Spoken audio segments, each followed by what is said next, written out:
alive! We're here! It's alive! From one kind of Darkmaster to another, it is Monday. And Encounter Roleplay is here, and we are very excited.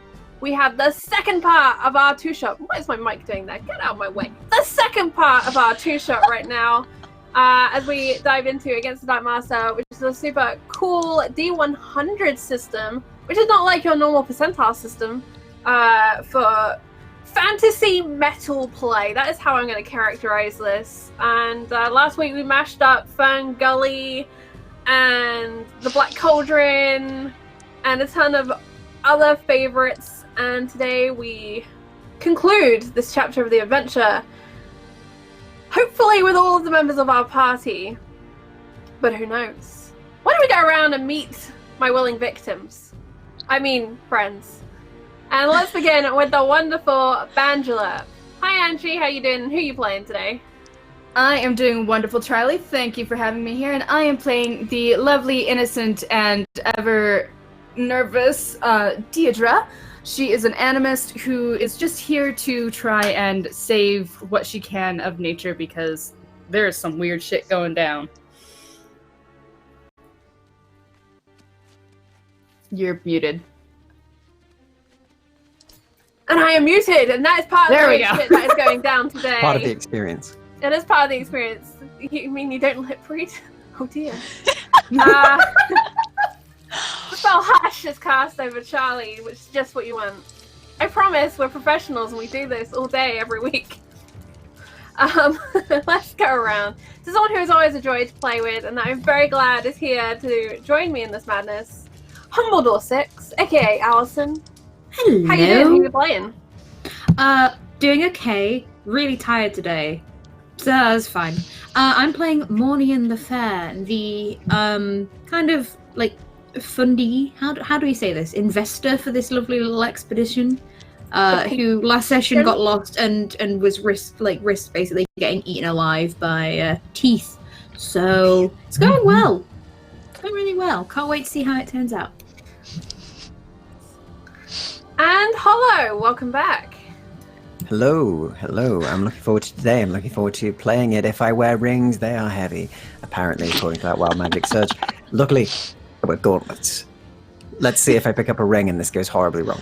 But I'm playing Emmerich Kane, Dark Knight, and Tortured Hero, who may die in the first few minutes of this game. Edge is real. No, not allowed.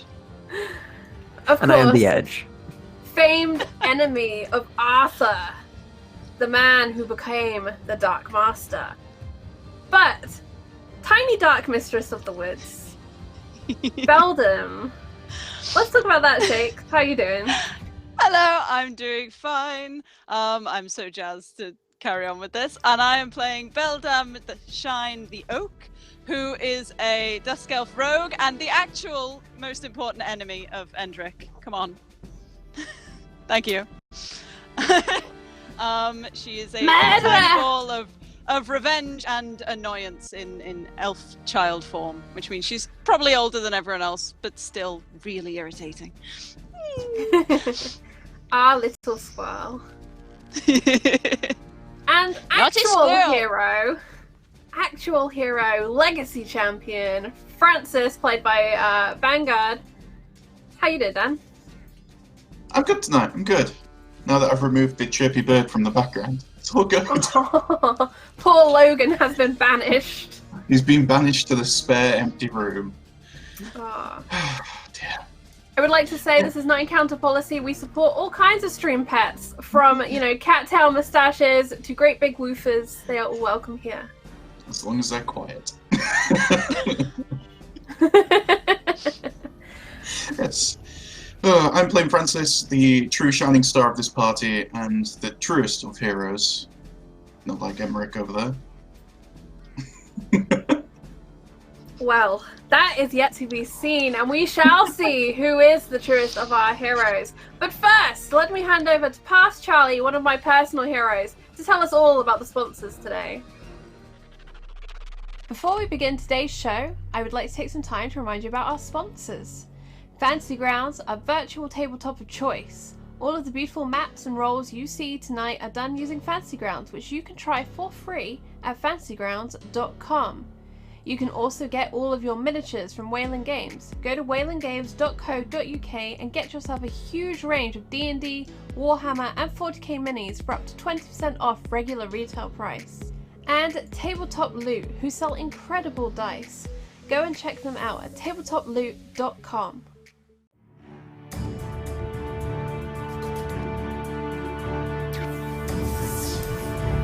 Find out. We're busy discussing the things that we do when we should be sleeping, and how that is why we are so sleep deprived, and how the nonsense that comes out of our faces is here for you to enjoy. So, of course, we talked about Fantasy Grounds, Wayland Games, and Tabletop Loot. But I should also mention we are sponsored by the Kickstarter Against the Darkmaster, which you can go check out now. It is fully funded. The kit looks incredibly cool. I adore the art and the concept so much. I'm going to throw the info for that in chat for you. If you are watching on YouTube, hi, welcome in. It's great to see you. We are live Mondays to Fridays, kind of all over the place. Come and hang out, come and check us out. Please leave us little comments, likes, etc., etc. I love reading those and seeing those. And we appreciate you very much. And I will put it in the down bar. Any links to anything that we mentioned is in the down bar for you. So it's all there. Anything else I need to say at the top of the show? Yes! You, dear chat, can interact with today's show in a number of ways. For the next 2 weeks, we are doing a new interaction. If we hit that 20 retweets or the 5 subscribers, we are doing Wild Magic Surges because it's the end of season, and the end of season means fun and frolic and the Chaos Chorus. You can also interact with the show by donating using the options down below for crits, crit fails, crit successes, twists of fate to save a favorite character from death, banes, boons, and of course, absolute power can be purchased down below. If we do anything worth saving for the rest of humanity's existence, hit the clip button because the internet never forgets.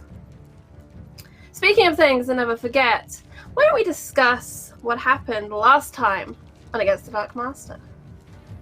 Last time on Against the Darkmaster, our heroes ventured forth into the deep, dark jungles. An eerie smog surrounded them, and strange creatures descended. They led away Mornian the Fair into the darkness, trying to make deals, trying to make promises, while the other heroes searched, all of them hoping to find Riazra the Lost, a wise woman who it is said has something they would need to defeat the Darkmaster. Watching the strange group, up high in the trees, the one known as Beldam, who would soon come to join the group as they ventured deeper and deeper, eventually ending up in the Night Tree, following the swarms of teeth. Teeth, I should explain, are a tiny, strange creature that lurk at the edge of your vision. They ask things in dark chorus and shakes. Beldam made a promise to them. What was that promise? It was to make sure they were always remembered, because memories are the things that last. To be able to tell anyone who met her through the scarification that is ritual in her community that she met the teeth. And that way they would never be forgotten, because she's going to live for a very long time. Hopefully. Potentially.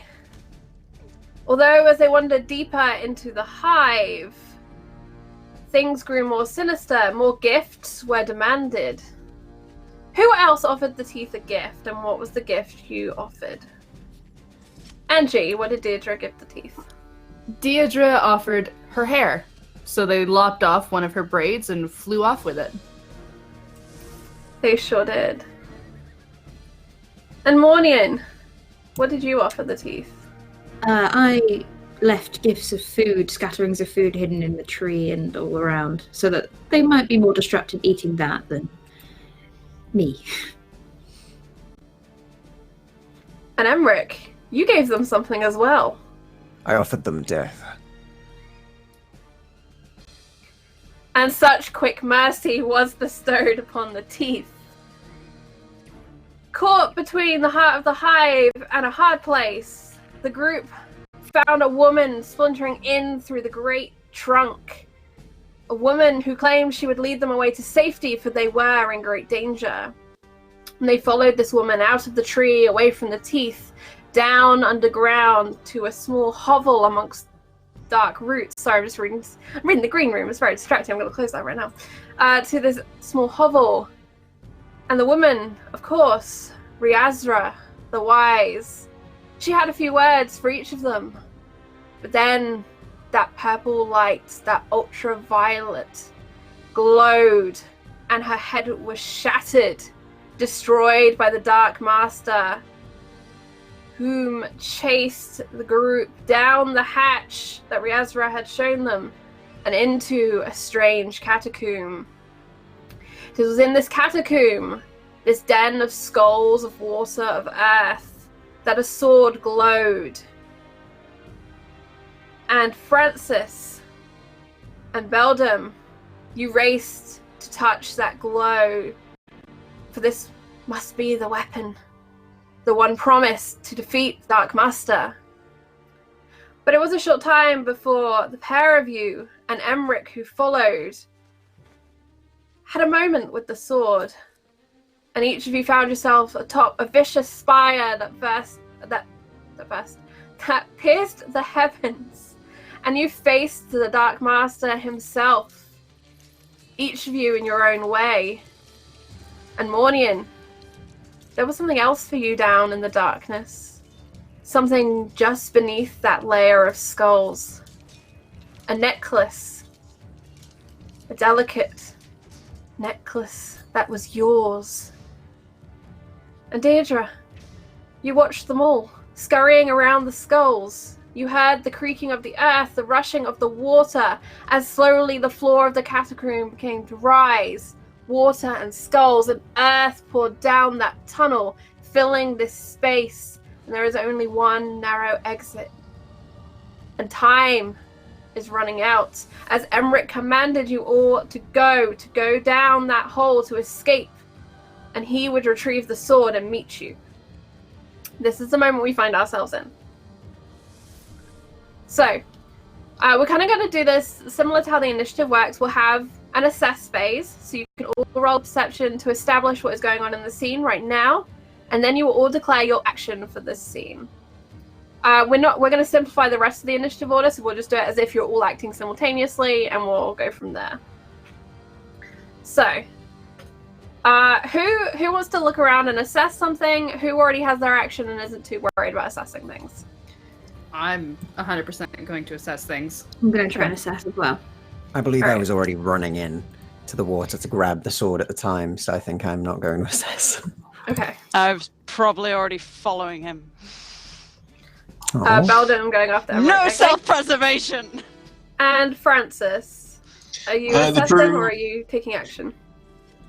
He will follow Emmerich. Okay.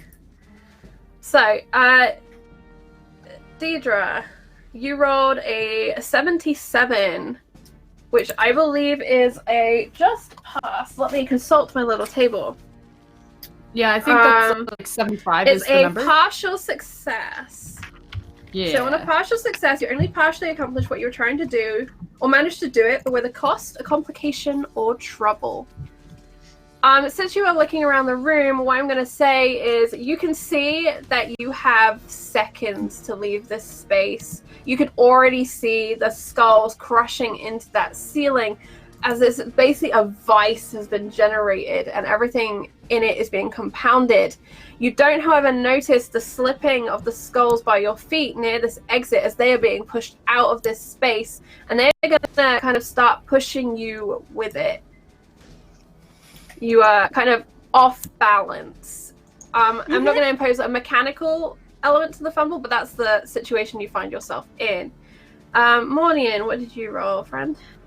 How do I roll? Slash die space. Oh, is it slash D? Right, yeah. Yeah, or you can grab the 2 percentile dice at the end of the row and throw those. I don't in the have them box this and add the time, I modifier. don't think. So So slash die. Is it like 1d? 1d100. And then yeah. Oh my god. No. That didn't work either. I'll put it in chat for you. Please. Okay, and while we are doing this, Emmerich, you were running into the room first. So why don't you make an agility-based roll? Let me know if you have any skills that you think are particularly applicable. Certainly, let me have a look at this. So, I do have athletics, if it would be that for swimming. Yeah, I'll take athletics for that. Cool, so that'll be a plus 35. Cool. So, slash die. Here So we the go. sword has toppled down from atop this pile of skulls where it had always been suspended, and it's tumbled down into this deep trough of water along the edge of the room, which is where you are going into. It's dark, and with a 102, you have a success. You accomplish what you were trying to do. So you Brilliant. tumble down the edge. You kind of like almost like surfing this wave of skulls down into the water, and you can see that glowing sword kind of descending down as everything else is rising around it, and you swim down into the darkness. Brilliant. You can get to the sword this turn, but you can't get back up to the surface. That's fine. So he'll kind of grip the sword and get ready to go, and that will be everything then. Okay. Beldam, you said you were pursuing. Yep. She's pretty much just gonna try and like jump from pile of bones to pile of bones. Anything that's not underwater yet. If anything is not underwater yet, like the highest points, and just try and keep up with him. Can I use acrobatics for that? I will let you roll acrobatics for that. Yay! I'm going to say, though, because you're using an acrobatics, and this is an unstable terrain, it makes it slightly harder for you. So it's going to slightly modify your roll, but roll it as you would normally would, and then I'll apply the challenge afterwards. Oh, okay.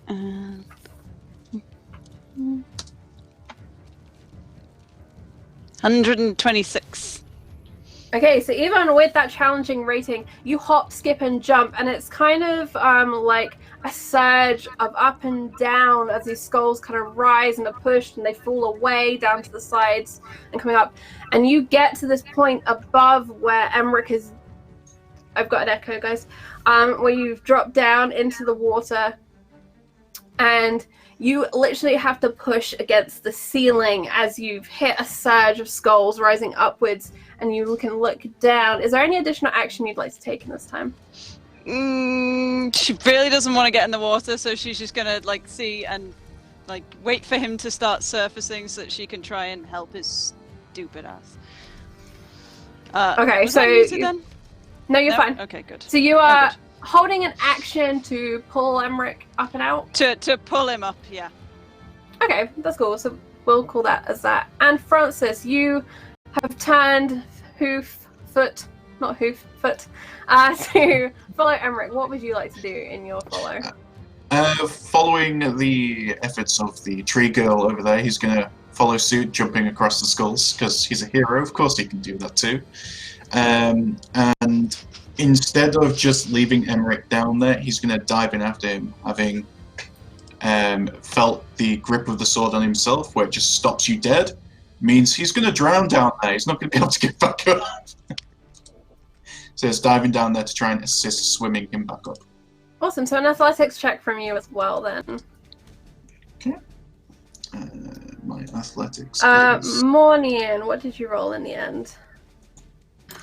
Is that 30? 30. Yeah, not good. Okay, so you look around, and what I'm going to imagine is there's a surge of these skulls pushing up, and it's just clattering like right next to you. There's this strange cloying dust as these skulls are shattered above you.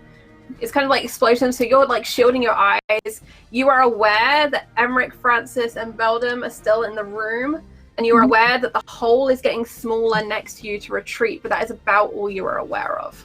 Okay. Oh, and I still have... GM. Oh, Does the 5 or under count for the reroll for skill checks?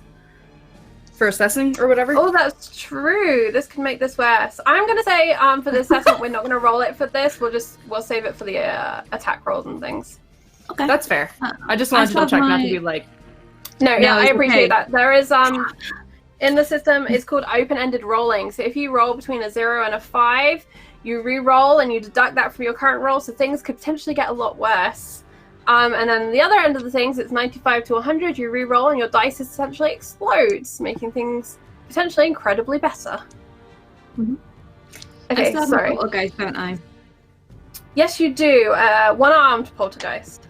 One-armed poltergeist. Okay. Correct. Cool. It's the ghost of the one-armed man. Well, he had 2 arms, but then he touched the sword, and his arm began to evaporate, and you ordered him to stop.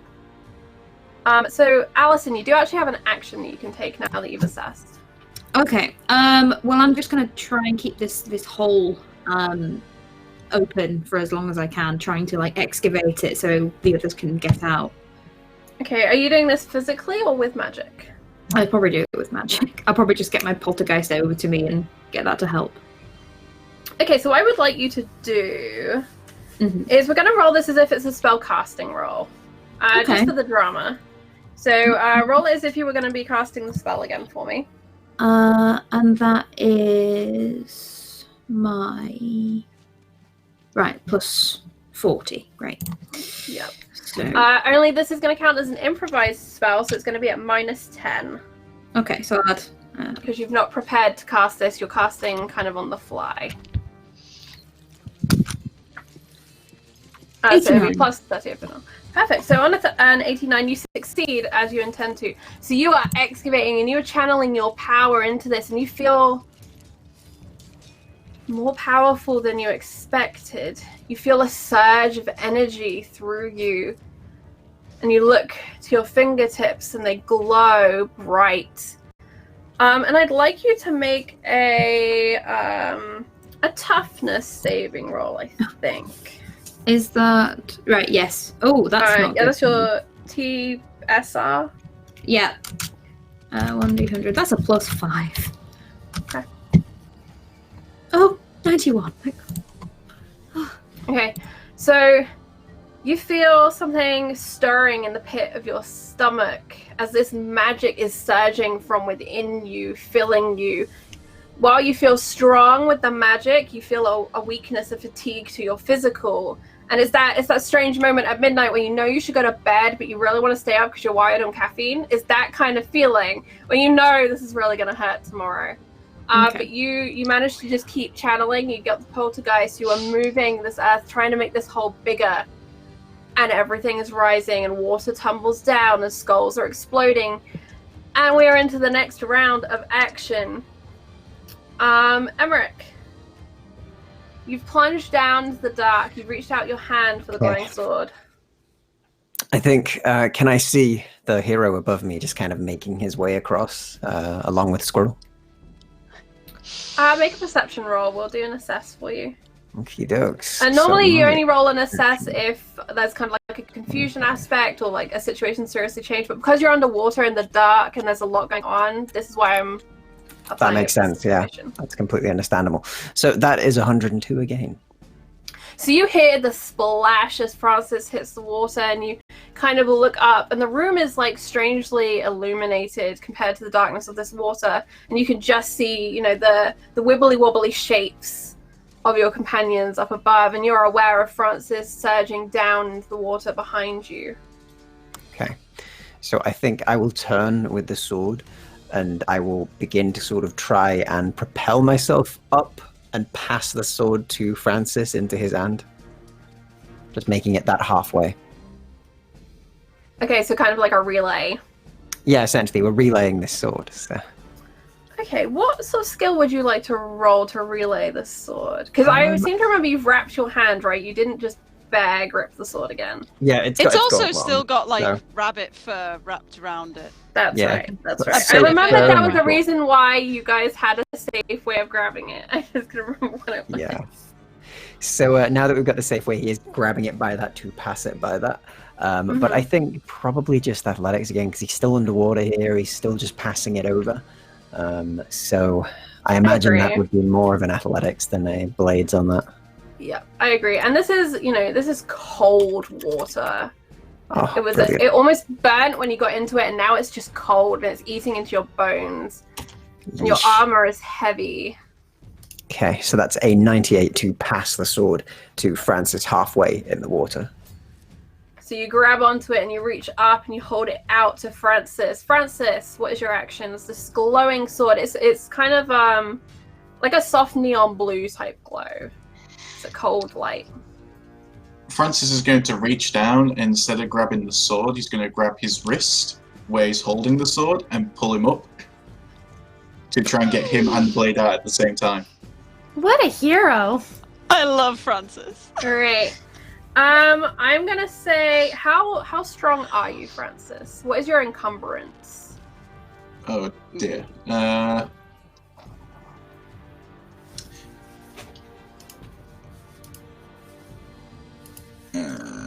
have no If idea. you're not what that sure, is. I would just take your Second. strength. What is your strength modifier? My brawn modifier? Yes, your brawn, sorry. 0. Okay. So I'm gonna say that this is a hard roll. This is a task requiring dedication and effort even by skilled characters. It's a lot of physical work to drag someone in armor out of very cold water by their wrist when you don't really have any leverage right now. So that is a -20 to your roll. Okay. And is this an athletics roll? Yes. Can I use my DP points to make this easier on myself? Because I've read that's a thing in this system. Yeah, so these are kind of like push points, right? This is a limited resource pool that you can use to make things easier in, special instances where you really want to succeed. So yes, you can. Okay. And I don't know the actual thing of it. Is it just one, or can I use multiple per? I will say you can use as many as you like, but once they're gone, they're gone.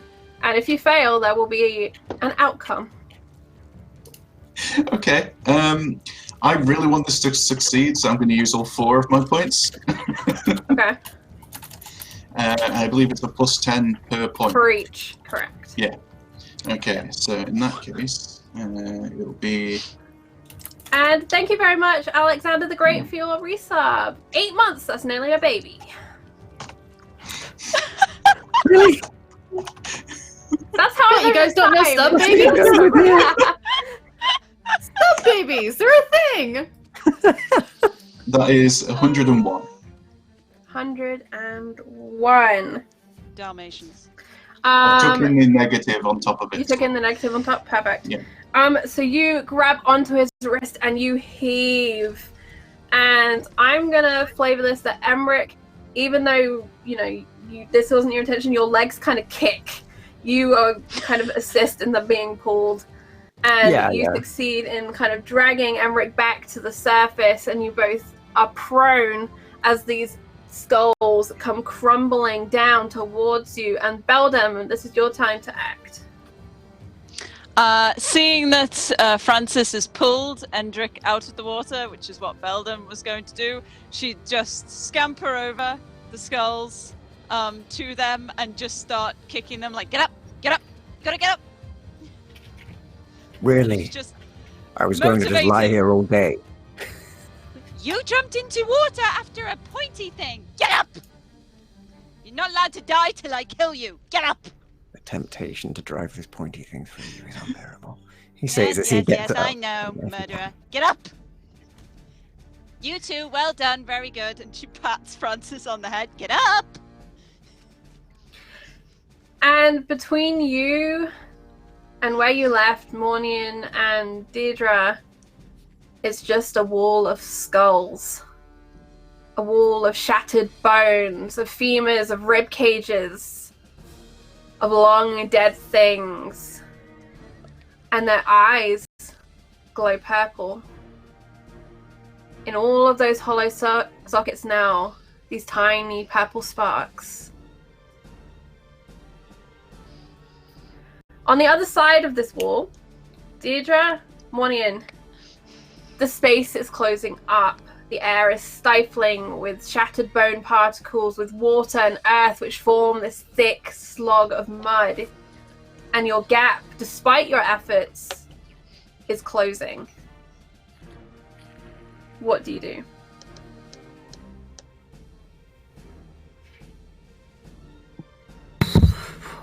Unmute first. That would be a good thing. Yes. Yeah, no, I was working on it. I'm looking through my spells too, so I'm just like, so many things.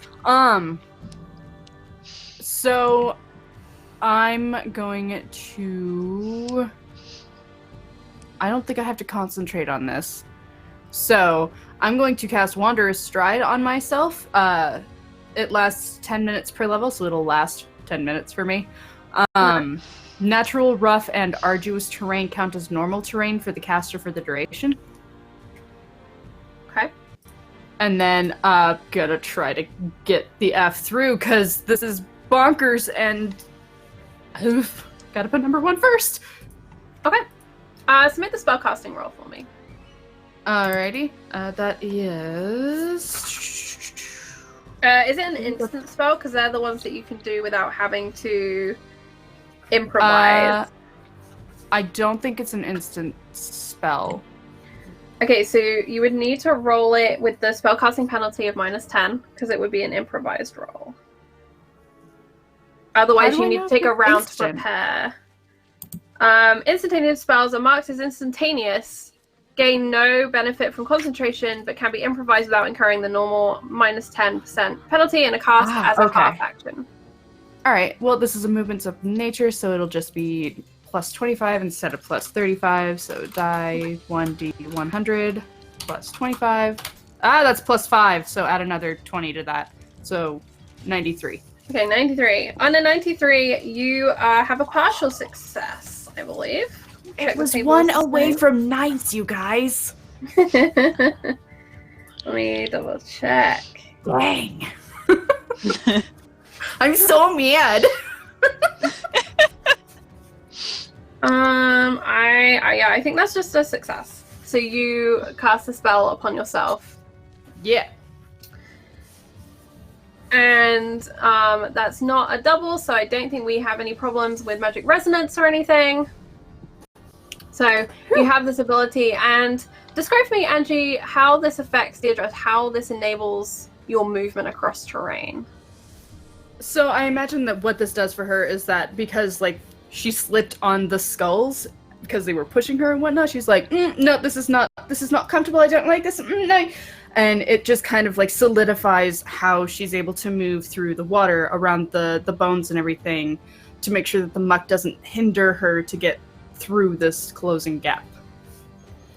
I like it very much. So you use the rushing of the water to your benefit. Yeah. Okay, and Monian, you see Deirdre, she casts something and then slips through the hole, almost pushed through by the skulls and the water which are running down there. What do you do? So she's out now then? Yes. She's out into the open. Okay, and there's a wall of skulls that are blocking the rest from us, right? Yeah, the room is pretty much all full around you. Almost like in Aladdin in that Tomb of Wonders, when it fills with sand. It's a very similar thing, only this is skulls and mud and water. Okay. She's Not gonna try nightmare something... fuel at all, thank you. She's going to try something a little bit risky. So, Charlie, you know how we had that discussion? Yes. Before game? Okay. I don't know how powerful a spell I can cast. Mm-hmm. I would like to try a 4th level spell called Telekinesis. And rip, like with one hand on the necklace, begin to rip a hole or a wall between the skulls to let them part through. Okay. And I would like to use push points for this. Okay. Cast the spell. Don't mind having to concentrate. If I'm going to get trapped in here, I won't. But if I can, I'll focus myself beforehand. So it's not instantaneous. Okay, so the way I will imagine this is that you step into the hole, that side space, as everything is still crashing down and towards you, and you concentrate You're not going to be instantly crushed here because there are no skulls rising in this space. So that's why you are safe to concentrate. But you don't know how your companions are doing. It's still going to take you the extra time. Okay. So that's the choice. I'm gonna, because it's so powerful and out of my league, I'm gonna have to concentrate on it. All right. So describe next this round. for us as you prepare to cast your spell. So she will place a hand on the necklace and focus on the power within, and there's like that strange pit in her stomach grows and grows as the sort of blue light around her hand, it turns a sort of strange, like, sickly purple before it sort of begins to reach out like a seam that splits and begins to tear open this wall with any luck. Alright, and on the other side of the wall, you have a brief action you can take before the crushing begins. You have no idea how thick this wall of skulls is. It's just all around you and pushing. What actions would you all like to take on the other side? Can we talk? Yes. Yes. Hey, Emmerich, you know what a battering ram is, right? And then it'll I look at do. the tree. You offering? Good. He says he's not waiting for your answer, and we'll pick you up and just start to charge you towards Helmet first. Okay, within this space you can't really get a charge up. You could probably link arms and ram yourselves that way, but I'm trying to imagine picking up and running. You haven't got that kind of room. No, I'm literally just going to swing him. Okay. Let me have a look at my table. This would be a very hard athletics check. So it's a minus 30. This task is challenging, even for a skilled character, and possibly requiring some luck to be accomplished. Okie dokes. So yeah, I'll still give it a go, I think. I can still, you know... And Dan, you can give Hollow half of your athletics modifier, as you are the weight behind the batter. Okay, half my athletics is... How good a weapon are you? 15. There is actually an 15. assist rule, 15. but I can't find it right now. Okay, so I get a solid plus 50 to that, which is pretty good still. What does the Destiny points do, the DP? It increases your likelihood by 10%. You basically add another 10 for each one. Okie dokie. If you fail this roll, however, whenever you use Destiny points, I'm going to add in complications because it's fun. That's completely fine. I don't actually think I get Destiny points on this character, so I will not be There able is to actually use an that. assist rule, but I can't remember what it is, and I can't find it, so that's what we're going to say for now. That That you're seems just to going be to a add good half one. of your... Yeah. I Let's do think that. everyone starts with some Destiny points, I think. I have 0 under DP, so... You have 4, Steve, if you're going off the sheet. Yeah, it says 0, man. Fair enough. it says it can never fall to 0. I'll add 1 then. Somewhere. I'll use 1, so I'll go for a 60 on this. Okay, and then Plus with the 60. very hard modifier, that's the minus 30. Did you take that into account? Oh, no, so just take 30 off of that, so that's, that's going to be just over So 50, so 53. 53. So that will be a fail, unfortunately, as you do your best to swing. And let me look at the fail table. This is just a normal failure, so you just don't get what you're trying to attain. So you swing, Francis, as hard as you can as the space is pushing in around you, and Francis, you shoulder in to try and become the battering ram, but you just impact into skulls. Some of them fracture, some of the bones like kind of stab at you. You don't take any damage from it, but it's not particularly comfortable. And that's when you see it, those purple eyes that are watching, and you hear it as you collide into them, are laughing, mocking you in the back of your head.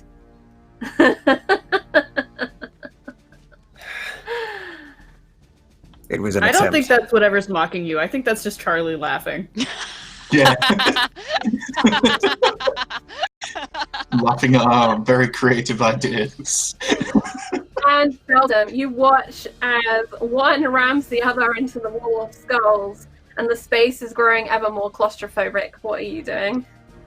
Realizing that the two big metal-wearing idiots are not having the best effect, Beldam is basically going to try and wiggle in between, is basically going to try and crawl through the bones, like do the bone breaststroke. She's kind of just telling herself it's like dense undergrowth and just kind of channel a badger and just burrow because she thinks that the two women on the other side probably have a better plan. Alright. So, give me your burrow like a badger roll. Can I call this stealth? Could I do that? Is that No. No. Acrobatics? I'm afraid not. How are you doing this acrobatically? It's kind of like contortionism. There's a lot of eeling around. You know what? If you do this as a contortionist, I will allow you to use acrobatics, but it will make it hard to do. It will make it very hard to do. Would it be athletics? Make it easier? I would be athletics. It's Okay. still going to be challenging, so it's a -10. But athletics is a much more reasonable skill. Okay, I'll use that. I mean, I'm not going to stop Beldam from being a contortionist and attempting to channel her in a snake to slither around the skull. Why not? We just used a human battering ram. Sorry, an elven battering ram. I'll use acrobatics and try and contort my way through this. So with the very hard, that makes it -30. I mean, I'm not going to stop you from doing whatever your character is going to attempt to do, but it will change the effect. Okay, I've applied the -30. Okay. -30. Yeah. Okay. Let's see. 122. I am ninja warrioring this shit. So what you see is this small elven forest creature just begin to like crunch the shoulder back to a strange angle and just kind of slip through gaps and wade until it's almost as if the skulls carry them through and absorb them into their pile of bones. But shakes. I'm gonna need you to make a toughness saving roll. Oh, that's not good. To resist the crush damage that you are gonna face being in the middle of this wall of skulls. Alright, and that's D100 plus my TSR. Correct. Yes? Okay. Yes, that's good. That's 49. Alright. You are gonna take... Let me double check what falling damage is, because I'm gonna treat it as the same thing. I have it in front of me somewhere. I will get back to you on what the damage is, but just know you are being squashed right now. But you are making progress through the skulls and bones. Alright, this comes back then to Deidre and Mornian on the other side. Do you want to go first? Did Deidre? Mornian move through? No. All you could probably see if you peer down into the thing is like a weird sort of light that grows like a blue and then just goes to like this purple color. I think Deidre will probably like reach back if she can to try and basically give a hand to Mornian. I'm not sure if she can do it, but she'd like to try. I mean, you can reach back to where Mornian is. That's fine. Yeah. Whether she's going to take it or not, or if this is going to be a grapple, then we would have to make a roll. But that's between you and Allison. She's not going to take the hand. She's concentrating right now. Mornie, give me your dang hand! One moment. And I will cast the spell. So, casting Telekinesis. So I'm going to use 2 drive points for this. So I'm going to have a plus 60 overall. Wait, we leveled up, right? Nope. We did. We did not level up. Okay, I got confused. Like, wait, that's new. That's fine. Okay, it's plus 60. Sudden panic. I think we discussed it, but I don't think we actually followed through on it. Slash die 1d100 plus 60. Hollow, can you pull up the attack table and roll me a d100, please? The attack table, yeah? Yes. Let's roll this and then I'll try and find that for you. Thank you very much. 1d100. It is 81. Alright. Let me bring up the other book for the attack table. Alright, so Allison, on a 104, you succeed on your casting roll, Okay. I believe. Doesn't 44 attract the attention of something? Sure does, but let's resolve the cast no. first. He's already here. It's fine. Purple, He's already purple here. everywhere. It's fine. Alright, so you cast the spell. What does the spell do? So the spell, it basically allows me to, as long as I concentrate on it, it allows me to move target items or creatures any direction within range, which is within 30 meters.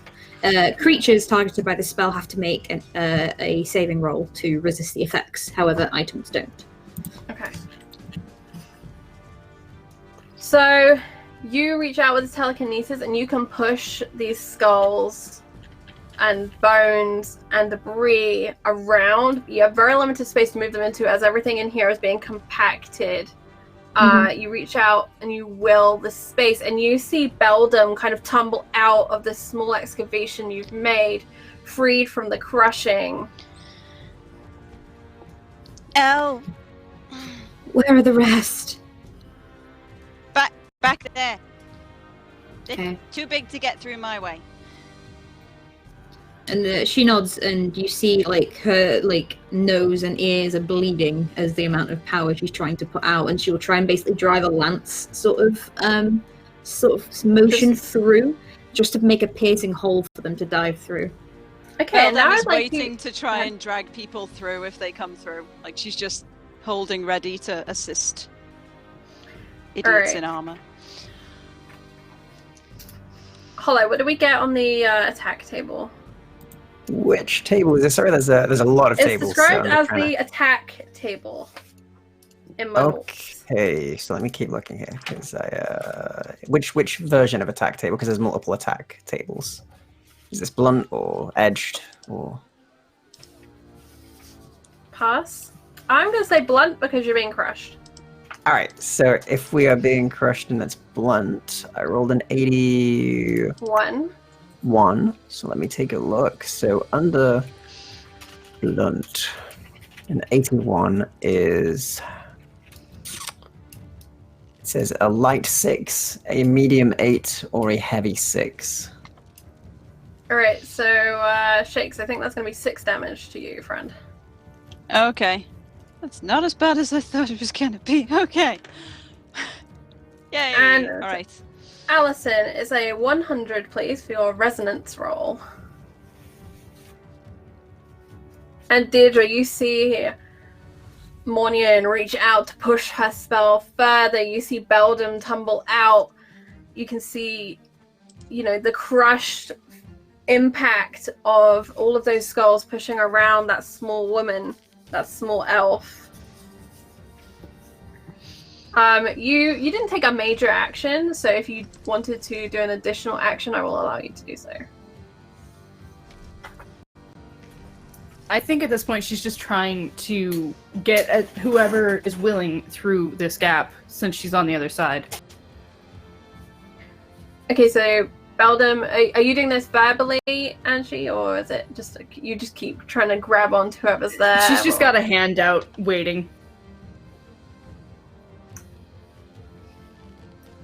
Okay, so Beldam and Deirdre stand there ready to help their friends as Mornian pushes out. With an 85, that is bad news, and you feel it. You feel it deep within you. And we will resolve that in a moment. Meanwhile, the other side, you see Beldam disappear, sneak in. You hear the tearing, the sundering of these bones. Something big is moving within. You're not sure what this is. It has to be magic. Something is moving a great deal of this. That or the earth banks somewhere have broken and there's a great cascade happening. That's what it sounds like on your side of the wall, and you are being pushed in. And you will begin suffocating within this turn. Okay. Damn it, hero. Don't Should have look just at taken me. the sword and got out of here, you idiot. Just get through the damn skulls. As we begin Just to in get Francis's suffocated. head. You're welcome. I ship it. Idiots in armor. Yes.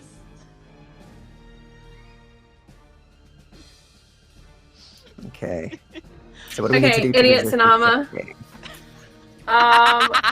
What action are you?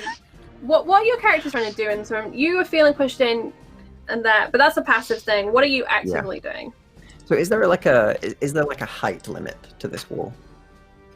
It's right up to the ceiling now. This whole space around okay, you is just alright. full of things. It's mud. There's water still kind of moving down and through it all, and then there's just all of these bones. Okay, no problem. So he'll kind of look around and just be like, we need to force our way through or find a way through.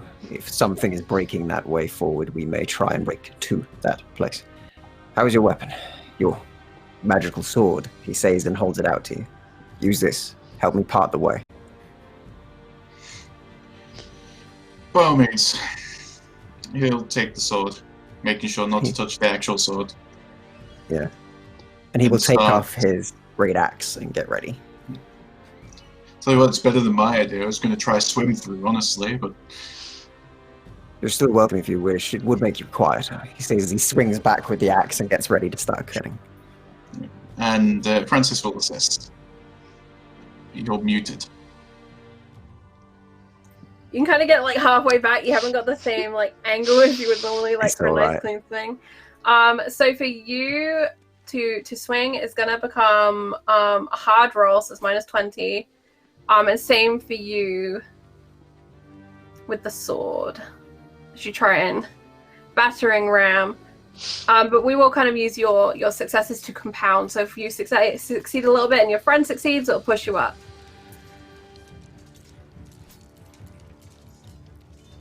So it'll be attack rolls. So that is a 95 on that attack with the 10 already deducted off. Okay, very nice. And how did you do, Dan? That's 114 with the 10 already Okay. taken off. So there is suddenly a force of pushing as both of the heroes swing into this wall of skulls, this endless wall of dead things, and that purple light flashes bright and bold in each of the sockets and each of those spaces between the ribs where a heart may have once beat. And you see a tunnel. It seems to evaporate the broken, shattered bones between you and Mornian, who stands there, her hands pushing out as she's created this 3-foot-ish tunnel through these things and just obliterated everything between it and you. But Mornian, the presence within you grows, and for now, you are not entirely yourself.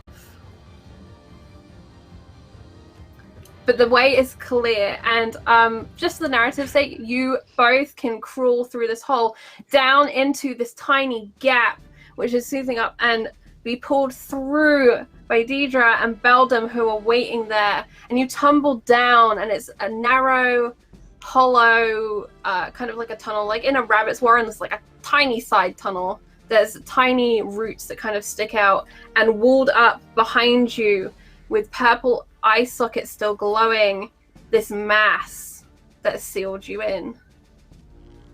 You first, hero. You sinner. Fine. He dives through. I'll follow.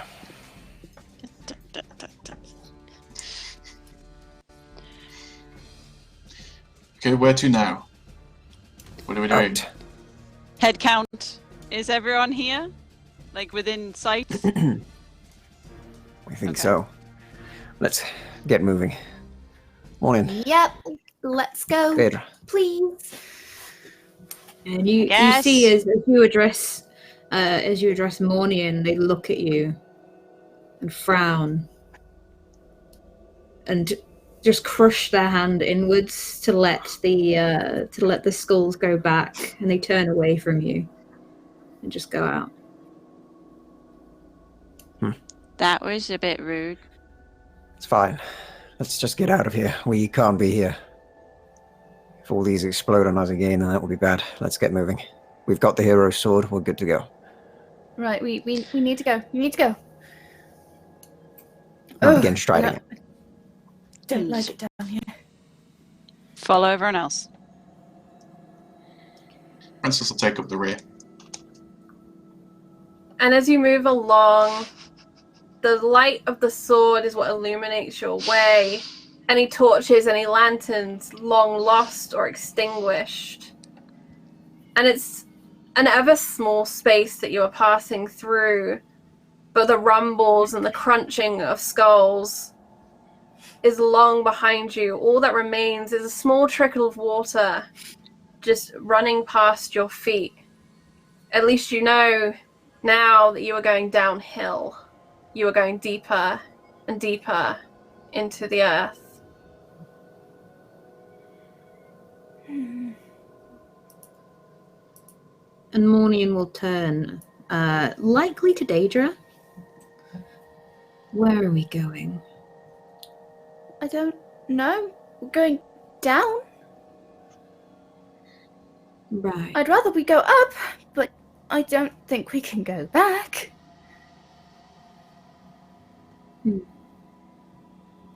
They turn away from you. And they just seem to keep their hand around, like the necklace around the neck. Are you all right? Never better. Is there an insight check?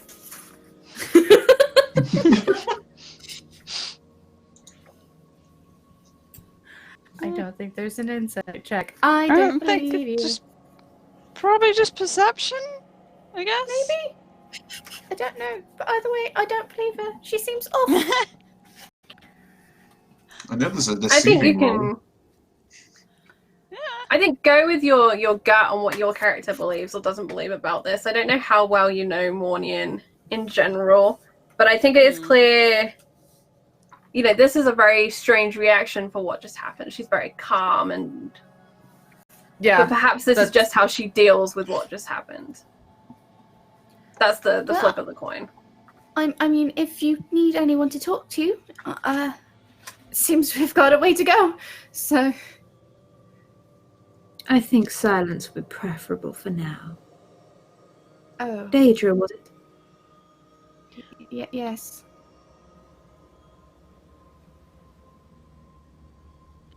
No. Continue to walk.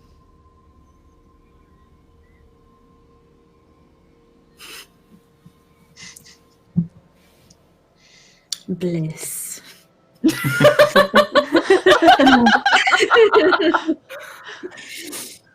And silence reigns down in the dark of the tunnel.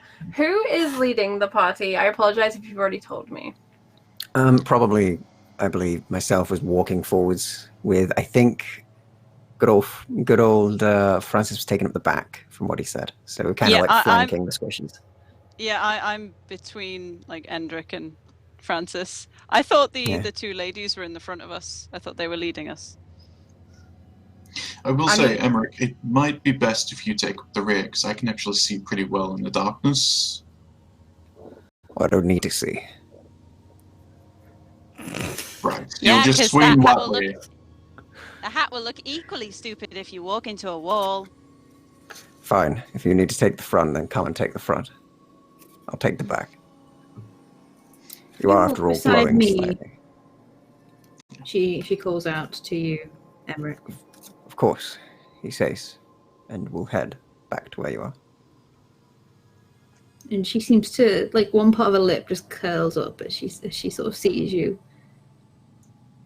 And she still has that sort of glow around her fingers, because telekinesis is just concentration. It will last as long as I keep concentrating. So I'm going to keep that up because it was a valuable spell to have, to cast. But now I have it. She just tends to, like, if she sees, like, any part of the wall that juts out a little bit too much, she just flicks a hand and it just crushes back to where it needs to be. And yeah, he'll join you and stand sort of around the back end of the area near Mornian. What are you really doing here, Emmerich? You know what we're doing here. I've been very clear and very concise with what I've said. I'm here to kill. I'm here to kill the one that I need to. Arthur. I'll take his head today.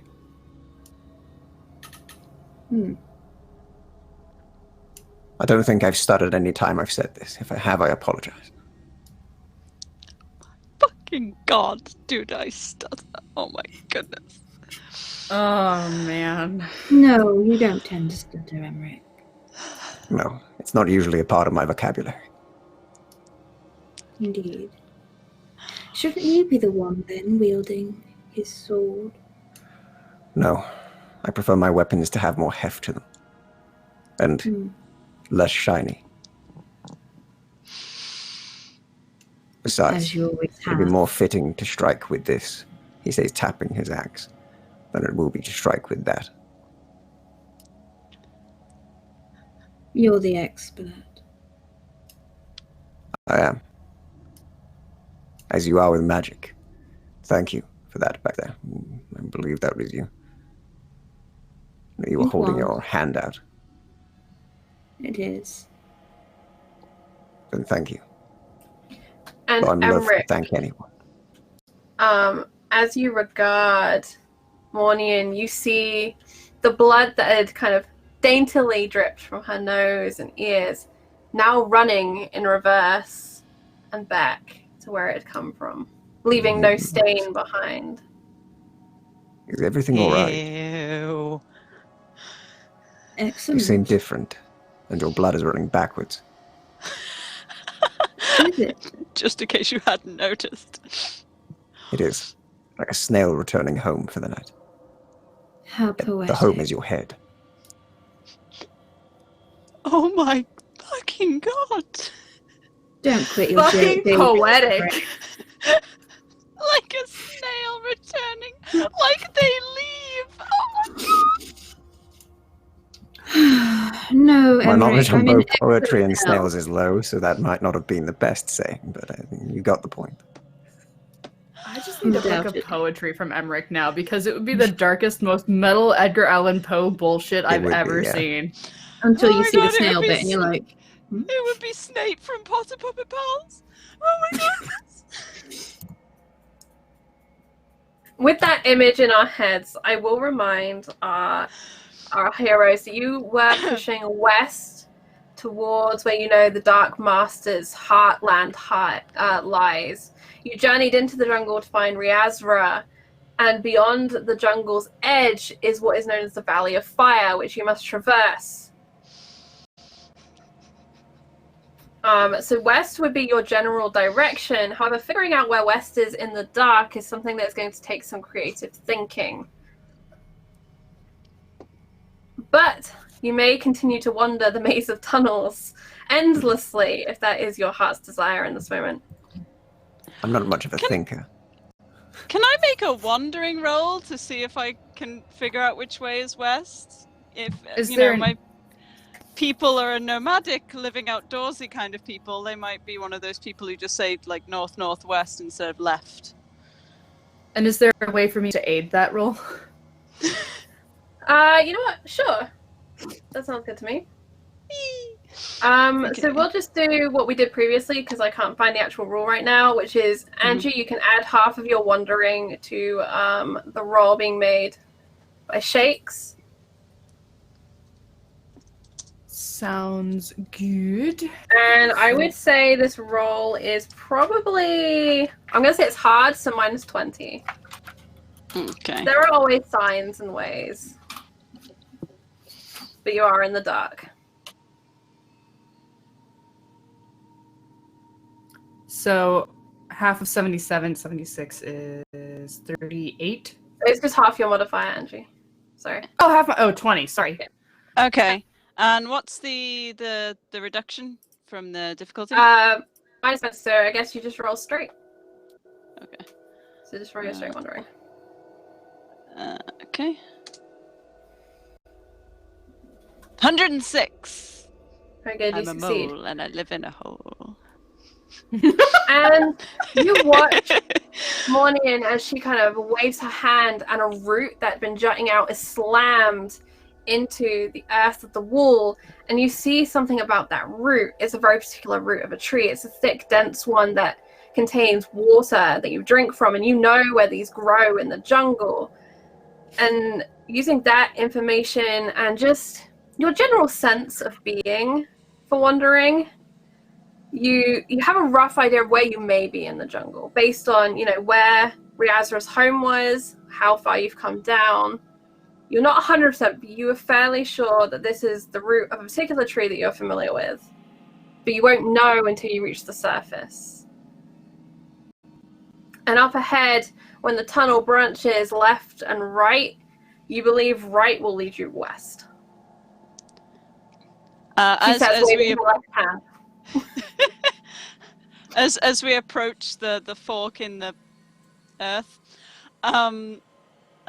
Beldam is going to just skitter ahead to whoever's right at the front, and just kind of unless it's Endrick, they're going to tug on their clothes and just be like, "Wait, going that way if you want to go west. That's west-ish, sort of, probably west-ish." If it's Endrick, she will just kick him in the shin and go, "That way." I think it's Francis, right? Now we're going. Well, in which case he gets the nice version. Well, any way is better than randomly wandering around. Looking at the trees around, the roots. Can I make a nature roll to see what type of tree it is, and then from that deduce how far underground we are from the length of the root? Sounds and good can to me. I assist in that because I'm a woodsy person? Elves. Oh yeah. Yeah, sure. So a nature roll. I'm good at these guys, I swear. So you get a +10 from me as we whisper in Elvish. I imagine we have Elvish. I don't know.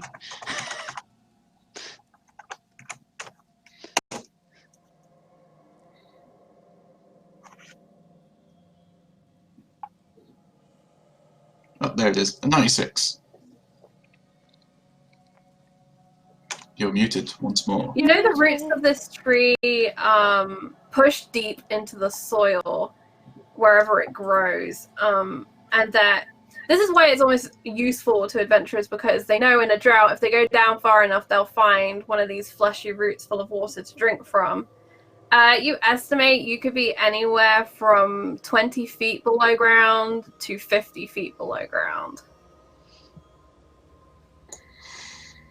Okay, well, going up on our own is not going to work. We're probably too far underground. Though if anyone's thirsty, you can suck on a root. They're quite nice. You chew them. I never suck on roots. I only drink Deirdre's from gonna cups. try it. And... I'm sure you just drink the blood of your enemies. Yeah.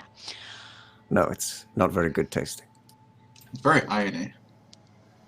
Deirdre's 100% going to try this route because that just fascinates her. Okay, how do you approach the root, Angie? Are you just literally gonna suck on the root, or are you gonna cleave into it? She'll probably walk up to it, put her hand on it, touch it, try to figure out what the texture of it is and all that kind of thing, and then just take out a dagger and slice it open a little bit, see if it's like a cactus where you just chop it and get some water. Okay, so How for do the you exterior, approach the root? it looks somewhat like a yam, a sweet potato. It's a dirty root vegetable. But then you cut into it and you hear a hollowness more like a coconut. And there's very little flesh on the inner, just this hollow space which contains the water. What, did you think she was just gonna walk up and be like... I don't know. To be fair, when you said I approach the root, I check its texture. I was like, this is looking concerning. Yeah. Look, okay, you have to actually know what a plant feels like before you start to chop into it. Okay. You have to but get its no, permission then, is that where you're getting at? No! Come on, Ents exist. Right. We Got need to to romance check the these root. things. No. I'd like to seduce the tree.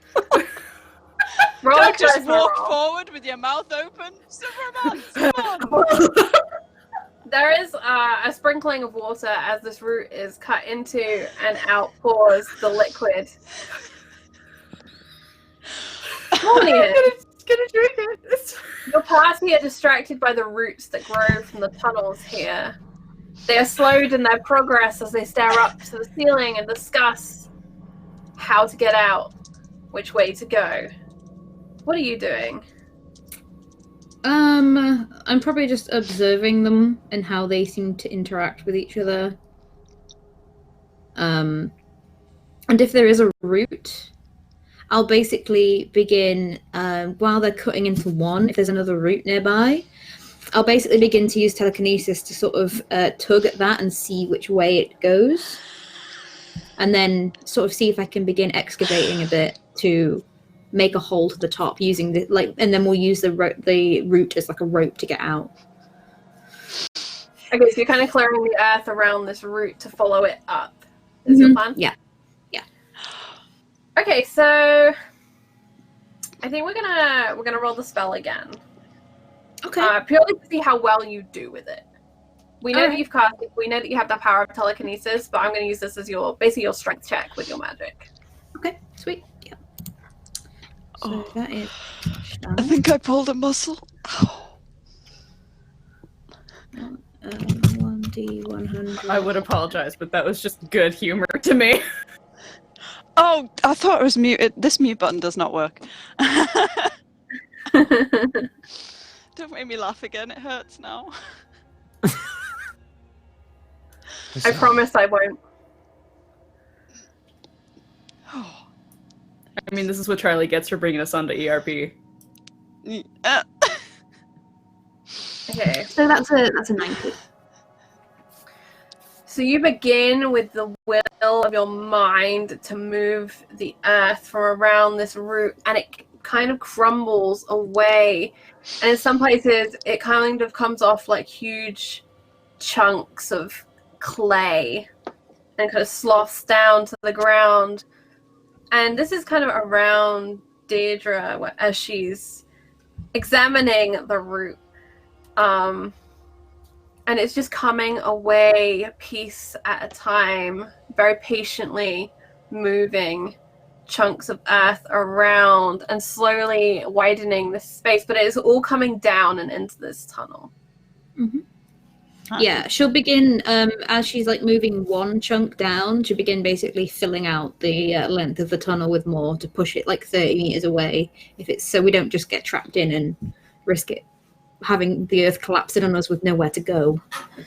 So you pull down a chunk and then you throw it with the other hand down the tunnel and away from you. Pretty much. Okay, Emmerich, Francis, Beldam, Deidre, what are you doing? I think we're Backing waiting on up. Deidre to deal with the root. She wasn't. It's not like. Oh, Yeah. Jesus. We're giving them time with the route. But I think after Yeah. that, we're probably going to try and find our way forward further. Yeah. We don't want to interrupt that. You hear the sound of the crumbling clods of clay being just discarded and thrown further than they would naturally be thrown physically, kind of 20 feet down this tunnel and away. Fair enough. We will kind of keep an eye on that and continue to try and sort of forge forward. And we'll look at the rest. And do we have a way through? Do we know how to get through this further? Time is wasting. West-ish, sort of, maybe.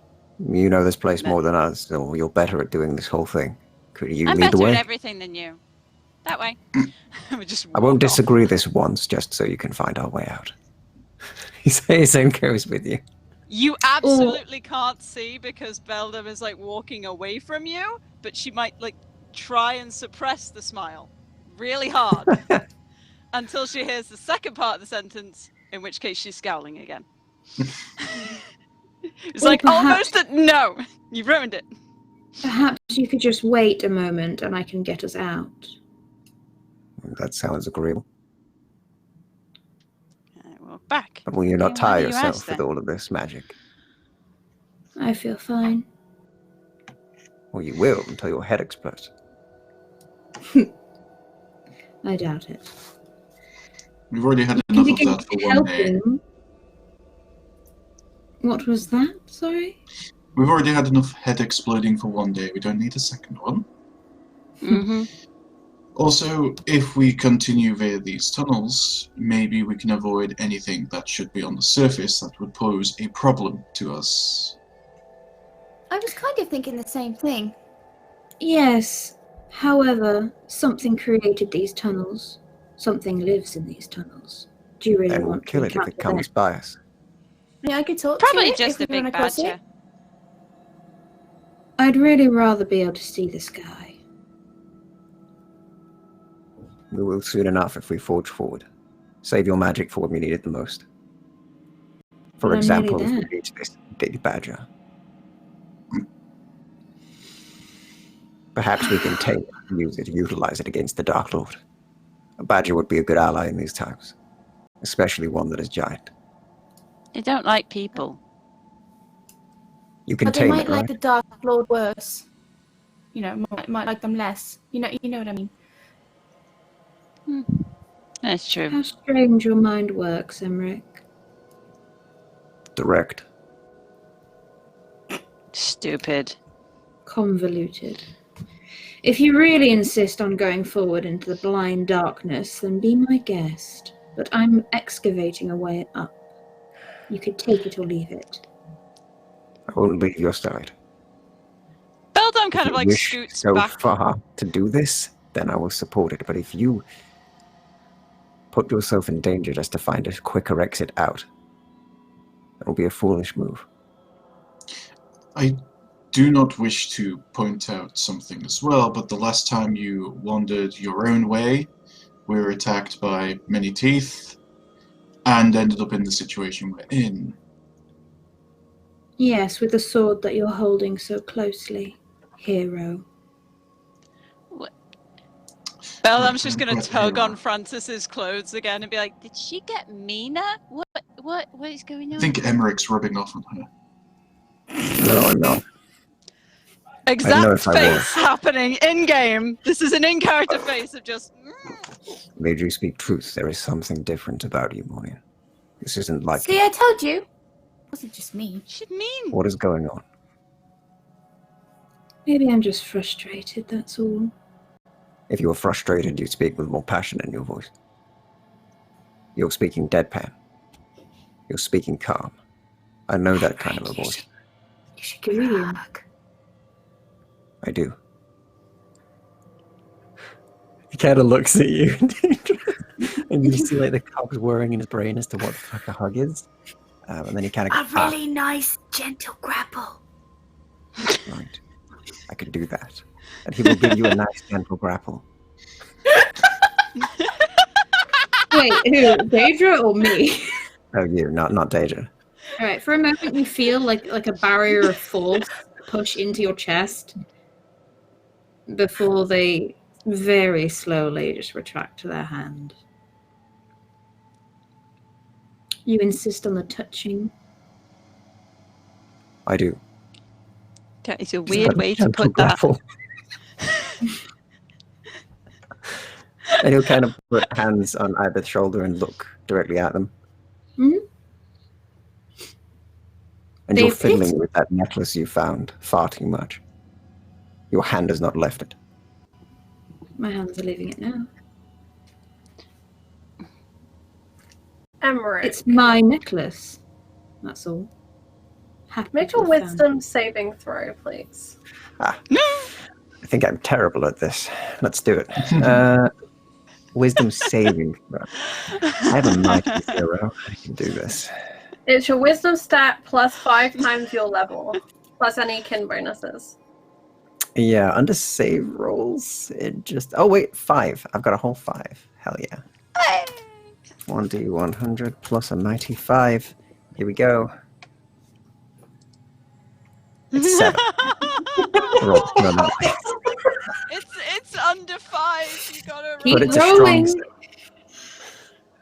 You need to roll again because you rolled a 2. I can do that, alright. I don't know if there's actually place to saving rolls, but I'm just super curious how low this can go. We can How go low lower. can it go? How low can it go? We'll see. It's not registered It my is. roll just yet. Oh, another 18 off of that. So, Okay. Allison, I would like you to privately message Hollow what it is your character would like him to believe in this moment.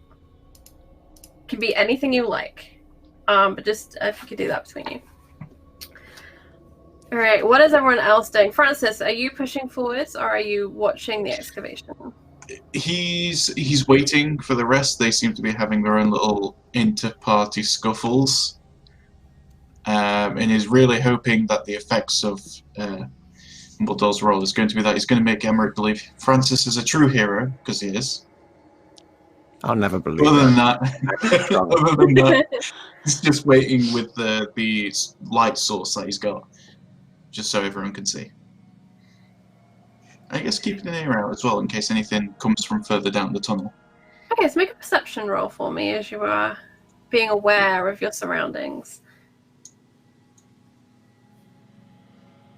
Deidre, you taste the liquid from the root? Yeah, I figured we're past that. Okay, so you taste it and it's it seems like a water. It's clear, but there's a taste to it. It's floral. It's kind of like a rose water or like a lavender water. There's a strange like floral sweetness to it. That's not bad. Gotta keep that in mind. And she'll walk away. She just really wanted to discover, like, you can actually drink from this tree. Cool, done. Y'all had to make it a thing. Okay, are you gonna harvest any to take with you, or are you just gonna try to? No, she won't harvest. Yeah, she won't harvest any. Not sure what the long-term effects are from it, so she's just gonna leave it be. Okay, and you push down to this junction where Beldam has indicated you should go left to the west. Sorry, right to the west, whichever way I said, to the west. And, To the west. Yeah. And you see it is just another tunnel, although there is a distinctive twist within about 20 feet or so. And as you're observing, because you are very naturally driven as what you are, you notice here the water hasn't trickled down this tunnel, which suggests to you this tunnel is either a flat or an incline. Well, I think if we go down this tunnel, it will stop going down at the very least, and at the very best it will go up, which I think is where we want to go in general anyway. Beldam may already be like a couple of steps down that tunnel. So I'm I guessing think Beldam has the right idea. I'm guessing the thing that I've been excavating then, it still has some ways to go at this point, because I have just been doing the route up, like going along anyway. GM? Sorry, what was the question? Do you know how I was trying to excavate the route you were up? excavating up. Yep. Have I broken like sunlight yet, or like have I broken the surface? You've not reached the surface yet, but you have cleared kind of a sizable amount, and you can see more of these gnarled roots the higher you go, meaning you must be getting closer up. But you have been kind of stopped briefly by a discussion with Emmerich, and having to hold the concentration on the spell and have a conversation is intensive. Yeah, I'll stop what I'm doing. If your goal is to go up, there is a way right here. I need another few. But I mean, I agree. There is a way here. I do kind of. Emmerich, I thought, was right earlier when he said you should conserve your magic. We might need it later. This I was isn't a being drain on foolish. me. I've seen this before. The initial surge of power is the one that takes the most effort. This is merely concentration, which you are testing, but I can maintain. You don't need to be rude. She gets that way when she's concentrating. I'm being factual with you. You're distracting. Okay, well, I guess good luck then. And yeah, she's gonna go with Beldam. Because she's just like, okay. Alright, then she'll resume excavating the route. Don't you know you never split the party? Always split the party. It is a Charlie staple. Always split the party. It's my Feral favorite. elven child doesn't have manners. So, It's like, nope. Beldam, you lead the way down the tunnel to the west. Mm-hmm. Okay. And you do, and Dan, Francis is being alert. You are paying attention. You can hear the excavations continue from Mornian as the two others lead their way towards the west. You're aware still of the sound of water trickling in through from the direction you have come. You can still hear the pushing sounds. And you hear something else, something deep, rumbling. Far away, it must be far away. It's not loud enough to be close. And you can't quite put your finger on what it is. It's just a rumble sound. Although you can't feel a vibration as you hold your hand kind of to the wall, other than the excavation that is going on not too far away by the root of the tree. Okay. The water flow, is that from the room we came from before where the skulls are? And is that sounding like it's going to come through these tunnels, or is just flowing in that room? You suspect at some point something will give in that room, whatever is forcing the compacting. Skulls and bones are no match, and it will continue to push until it stops or until everything is broken. So it's very likely rubble will continue to cascade down and out through any hole and any kind of outlet it can find, because that's what happens when you force something. It just looks for the weak points to get out of. Okay. Before catching up with the two that departed down the western path tunnel, he will quickly go over to Emmerich. You don't know how much longer you have until you breach the surface here, though you're on a very short time limit. That isn't going to last much longer. I'd recommend going via the tunnels. Otherwise you'll be swept away. The tunnels are an unknown. This will be soon. I trust Mornian's judgment. But if you need to go your own way, hero, I expect I'll find you later. Just don't get swept away. Same for you. And then he'll go off to keep up with the two in the tunnel. Okay. So for the party of 3, I would like one of you to make a wandering check. No assists for the sake of this check. I kind of want to know this who is has the the person highest. who leads the way, but Oh, I have a 40 for wandering. 20. A 10. I think I'll do the wandering check. Yes! This is my jam, y'all. Beldam would totally get slightly more hesitant when she realizes that they're not actually following, so would absolutely Not my take the jam. lead. It is less my jam. Oh, it's your marmalade. Oh no. okay. So the way this manifests is you start to have doubts about whether this is really west. About, are you just going to keep wandering this tunnel for forever? And that's how this wandering test manifests, is an uncertainty within yourself about where you're going. You find the tunnels are basically as they have been before. They're relatively bare, save for some roots and kind of outcroppings of rock in places. And they do seem to be on an incline upwards. But just because it goes up doesn't mean you're going in the direction you want to go.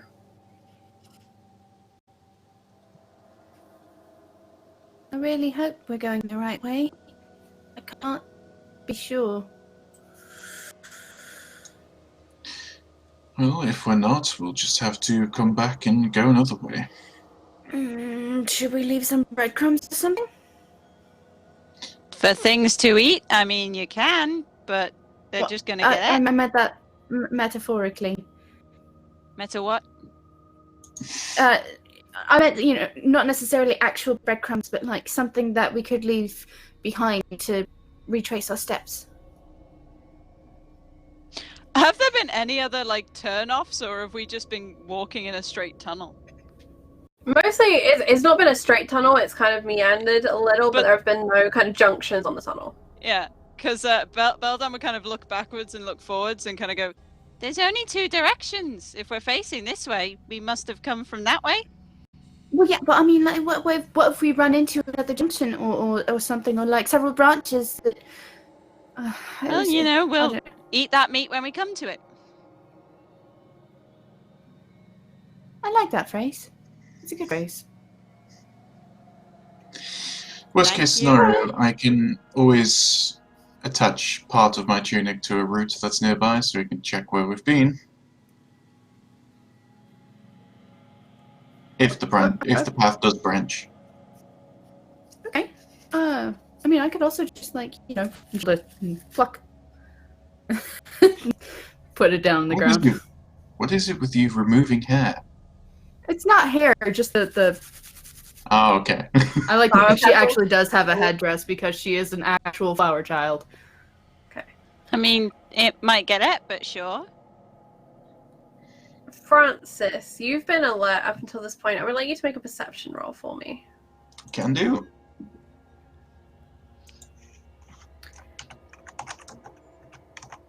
And Mornian, I'd like you to make a toughness saving roll, please. Thank you. Shouldn't have sucked the root. I didn't suck the root. Oh That's not a no, good roll. sorry. I should have Yeah, sucked the no. root. Huh? Wrong one. Sorry. It's No, okay, I'm don't the worry. root.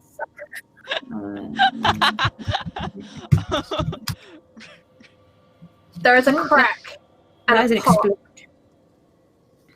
and a blast of earth beneath your feet, Francis, and a hefty stream of heat that rises up like a great jet, fiery and hot.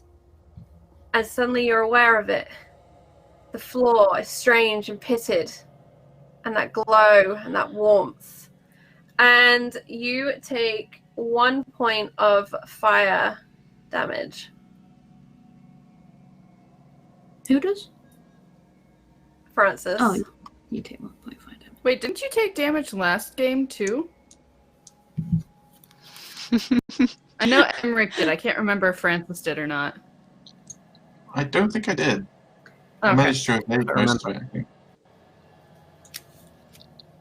And as they are not alert either, I will say that both your companions also take 1 point of fire damage as pop, crack, more parts of this floor go up in steam jets that come from the floor. Pop goes the squirrel. Mornian, That's hot. you have cleaved your way through the earth, excavating around the gnarled and twisting roots of this tree. And as you break surface and a heavy clod of earth and grass comes tumbling down, so too do you as you faint and lose consciousness beside Emmerich. Well, even on a 99 plus Oh, 58. sorry, I was reading the 58. Okay. No, So that I doesn't got happen. So you clear I got 162. you clear the earth on 162. And I will say with that kind of thing, you are pretty sure you have mastered telekinesis. That it will be easier for you to cast this spell in the future. I will give you a +10 if you wish to cast the spell in the future. Sweet. Nice. Plus 10 telekinesis. And you see night sky through the hole. Tiny pinprick stars through the canopy of a tree. You feel cool air waft down and in. And she'll begin, basically, she'll have the power, the telekinesis manifest around her, and hands to sort of extend her sort of fingers and begin to grasp, basically using that power to lift herself out. Right.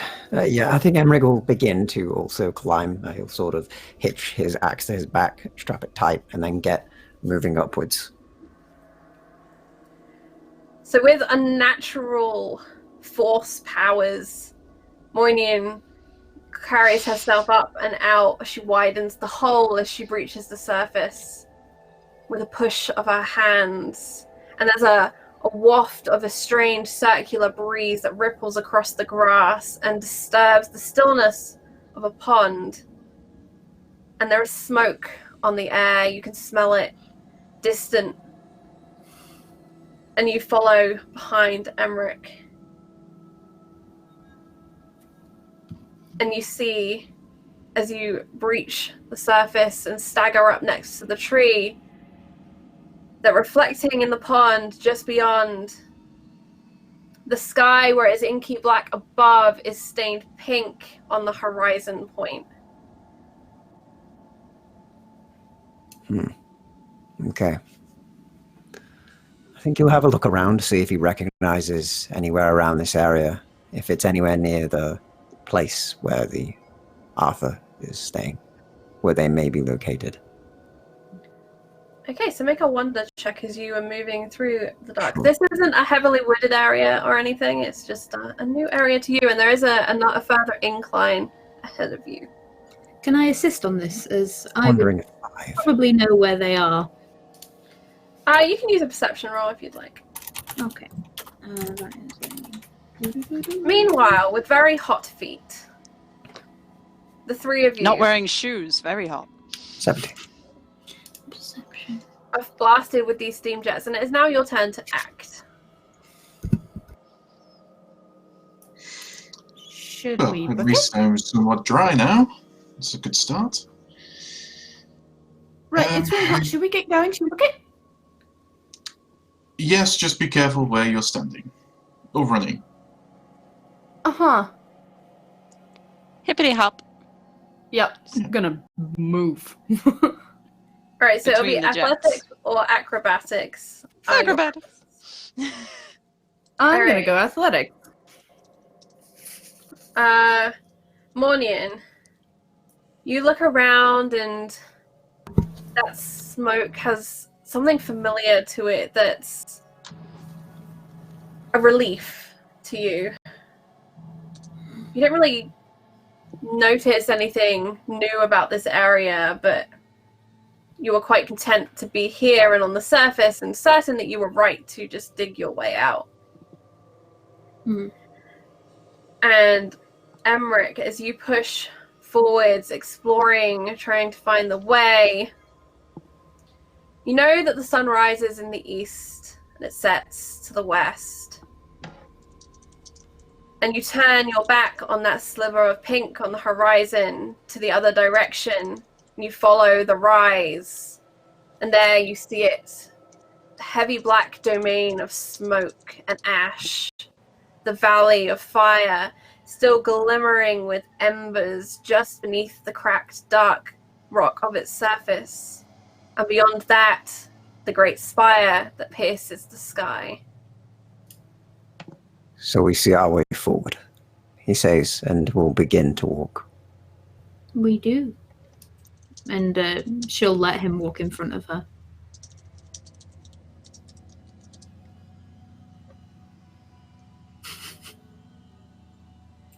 And you push on.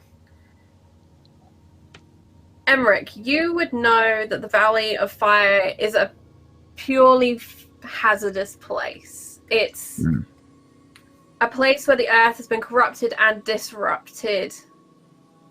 Essentially a lava field.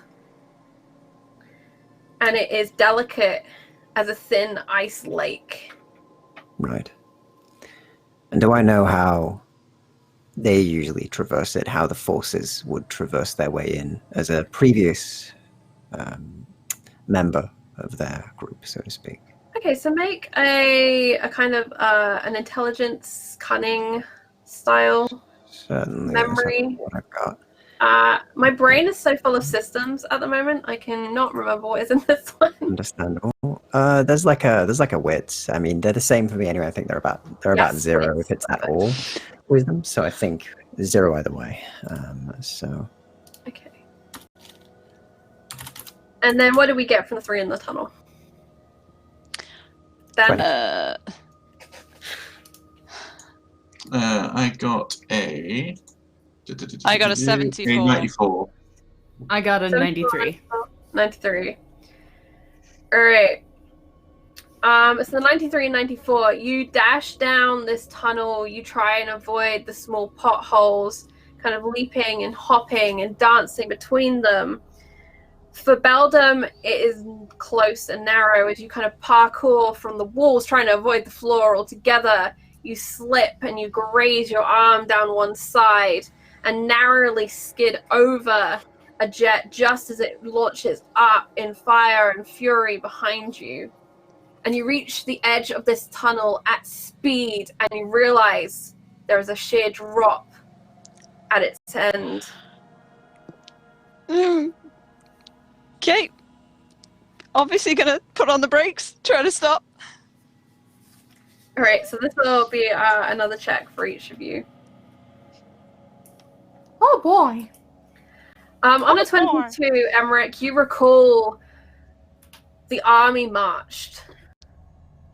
No one really questioned how they had done it. They were the Darkmaster's forces. They crossed his heartland and out into the world. You know, previously, you have ridden on a wyvern across this space. You have used other forms of transport, and there is on the very far side of the Valley of Fire, beyond the spire, a ring of mountains that lead down to a sea. You have previously used the coastline to navigate away, but coming in from that direction is near impossible, which is why you crossed the jungle and why you now face the Valley of Fire. It'll be hard to get across there. The ground there is very thin. What do you suggest? I do not know. If we can commandeer a wyvern, that would be good. But I don't see many around here. Unfortunate. We could approach closer, see what we can do when we get there. If we can time it so that their forces are crossing at the same time as us, we should be safe. Well, I will keep the ground as stable as I can. Lead on, Very well. Henrik. I'm sure Arthur is Continues waiting.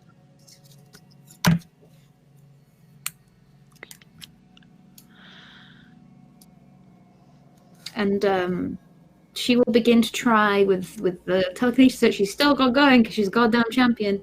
She's going to try and basically pull the earth towards where they are to provide a bit more of a firmer footing for them. Just encouraging a path. Okay. So I'm going to say that we're going to need a concentration check of the next time you do this. That's fine. Yeah, great. So this time you pull on this and you kind of grind the earth towards you to create a thicker path down into this valley. And it is warm. It's almost pleasant after the icy cold of the tunnels and of the damp of the forest. But then it begins to grow uncomfortable, too warm, too close. And Emmerich, in your armor, you can feel the perspiration kind of gathering.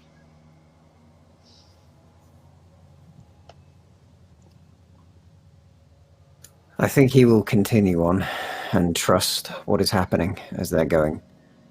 If you can use your powers to keep us safe, I will lead ahead in case of any trouble. Can I trust you with this? Of course. He will believe it. Okay. And the three in the tunnels. Who rolled above, I think, a 75? Not me. Myself in the shadows. Oh no! Yep. Was looking at the wrong numbers. Yep, I rolled above it. Great. So, Beldam, you kind of manage in a fit of, I'm imagining acrobatics was what was rolled, right? Yeah. In a fit of a reaction, you grab onto a gnarled root that just juts out and you kind of swing your legs out and manage to swing yourself back and stop yourself from tumbling out. Francis, you also grip onto something and stop your feet from tumbling forwards. But Deidre, you hit the edge You go to catch yourself, you reach for Beldam just as she swings away, and you clutch air, and you tumble down this hillside. Down and down and down. You are going to take 6 points of fall damage. Yay! And there is a crack as you impact on the ground below, and you feel the splitting of earth, and you feel you're moving. You ride on a small island of earth on a torrent of lava. And Francis, as you stare down with Beldam, you see your friend being carried away, and you take a breath, and the smoke hits the back of your throat, and you are faced with the Valley of Fire. Okay. Well, fuck. Looking down the ledge, does the wall continue going down, or is it just a drop into a cavern, so to speak? It's a drop off down into a valley. It's a very steep. It's almost as if the earth has kind of been sheared, dropped here, and then it comes down into this wide space. So have we got sky above us then? Have we come out from underground? But you hadn't noticed it before because of the smoke that hangs so thick over this valley. It basically blots out the sky. Okay. Francis is going to try and slide down this incline to try and meet up with the one that has fallen and rush over to them to try and catch up. Okay. Do you have any rope or anything with you? According to my inventory, no. Okay. So this is going to be a very dangerous controlled fall. I'm going to set this at... Let me think.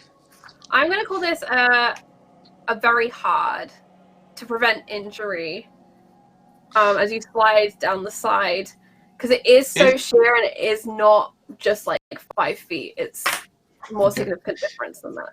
If I use my regular short sword to stick into the ground and go down, as kind of like a slowing mechanism to fall slower. I would still call this kind of hard because you don't know like what the earth is made of. You can still hit a rock. Yeah. Because it's not like a nice clean sheet that we're sliding down. It's the side of a hill. But yeah, you could try and do that. Would that be athletics or acrobatics? Whichever you prefer. I think it's an athletics personally. I think it's strength that you are using to control yourself. Strength to hold on to that. I'll go with the athletics then. I'll do that. Okay. So it'll work. And Beldam, what do you do? Beldam would probably follow because she's way out of her tiny depth and she's not going to lose the last companion she has, so she'd follow. Because she's a dusk elf and is light-footed, apparently I ignore rough terrain if I'm unencumbered. I'm not wearing any armor, and carrying very few weapons, so I figure I'm unencumbered. Does that make it easier for me to climb down the rough terrain, maybe? I'm going to say in this case probably not, but what I might do to respect that you're a dusk elf and you're light on your feet is I might make your impact less. Okay, I'll take that. As you know how to land. Cool. On a success, you'll take no damage, I will say. But on a fail... So am I rolling athletics as well? Because she's she's on all fours, she's digging her hands in and climbing. She's not... this is athletics. You could acrobatics out if you want to be dramatic. But I'm not sure I would. Is it gonna be worse if I use acrobatics than if I go carefully and use athletics? Either way, you don't want to fail this roll. Let's just put it that way. Okay, I realize I misspoke. If you succeed, you'll take less damage because you're light-footed. You're going to take damage either way because you're not particularly doing anything to help yourself. No. I'm going to use acrobatics then, and she'll just parkour down. Okay. Parkour! Parkour! It's an 82. Alright, so it's not easy, and you slip, and you slide, and for a moment you fall, and you hit the teetering edge next to this raw, hot lava that is just simmering through, and you can see it rushing like burning damned souls just hastening across in front of you. And then Francis, you clipping onto this sword and it hits something hard. And your second hand grips onto it and you are there swinging in space.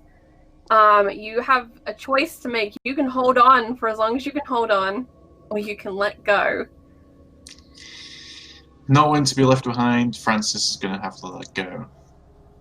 All right. It was his regular sort of short sword, not the nice one. Yeah. not the nice one. So you will both take 2 fiery flamey damage as you hit the ground. Although, Francis, when you hit the ground, you find yourself prone, and that fire is licking at your armor and heating it up. You need to move quickly, baked or potato. it will begin to just cook you where you lay. And Angie, you are cruising on down the river of lava. Let's go and check in with the other two as they journey across. Monian, I'd like you to make a concentration check to see if you can maintain the spell. This is going to be a wisdom saving throw, I believe. Wisdom saving roll. Hold on, let me Okay. see. That's fine. Yeah, that's what I'm going to call it. For Okay. I have a plus 10 to that, yeah? yeah, your wisdom bonus plus 5 times your level. Sweet. So that sounds about right to me. Slash die 1d100 plus 35. 110. Okay. And you continue to gather the rock and earth to you to cover over those embers, and you don't notice the warmth as you walk. You notice the spire that pierces to the sky just a little further. Not far now.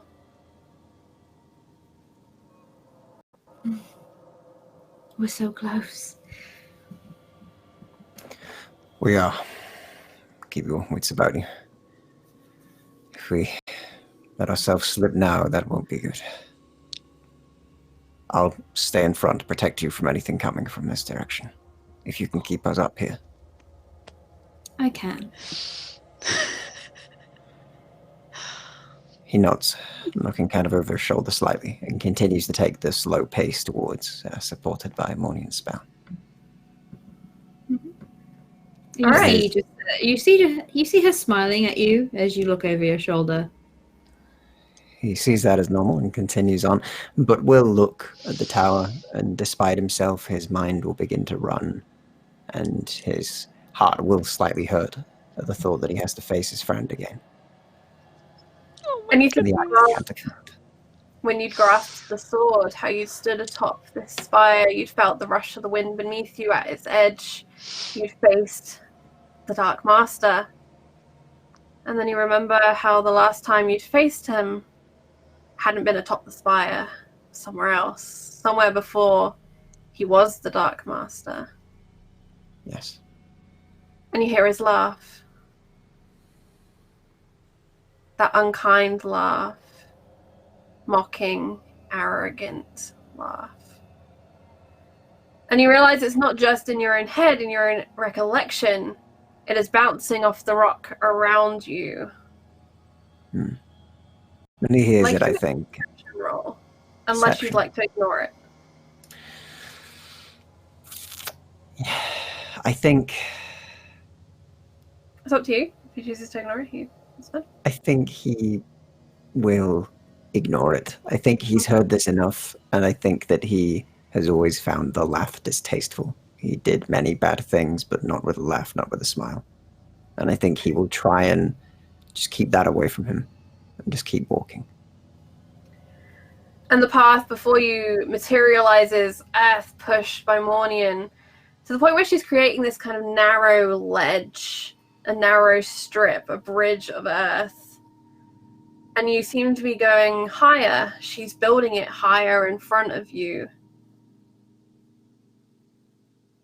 Should we not be aiming for the base? Do you not trust me? I do. There'll be plumes of gas. Being higher will give us more chance of survival. Then your wisdom is noted. He nods. Up it is.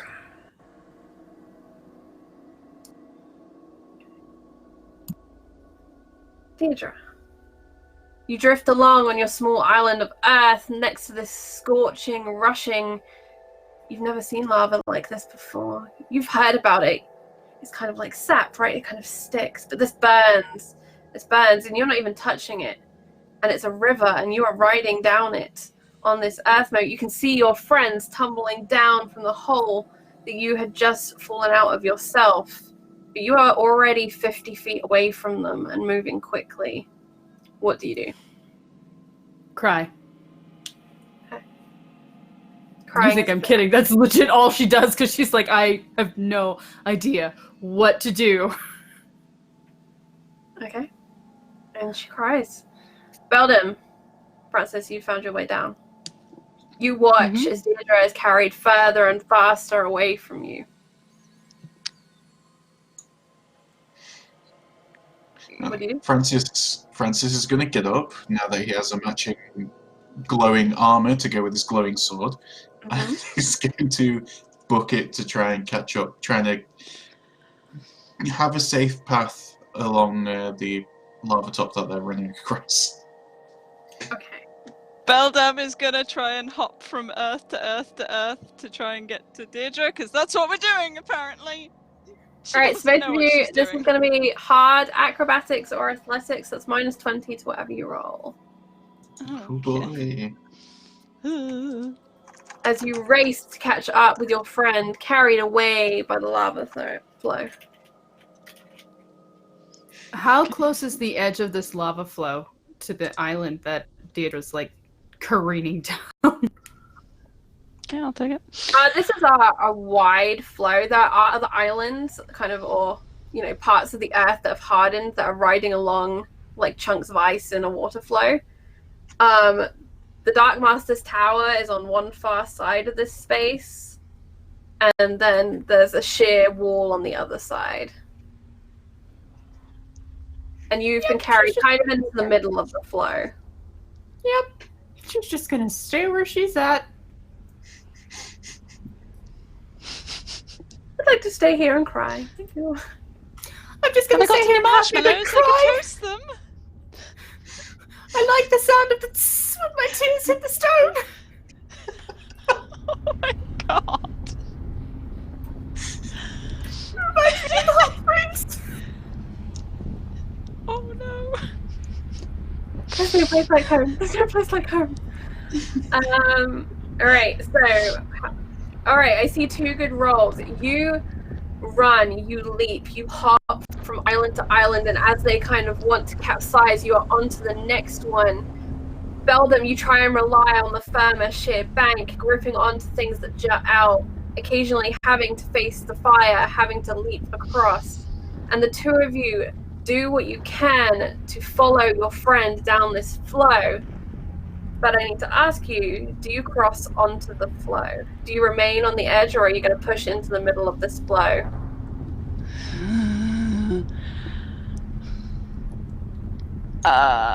Beldam would jump onto it with the idea that she can get Deirdre to jump off at some point. By get, she means push.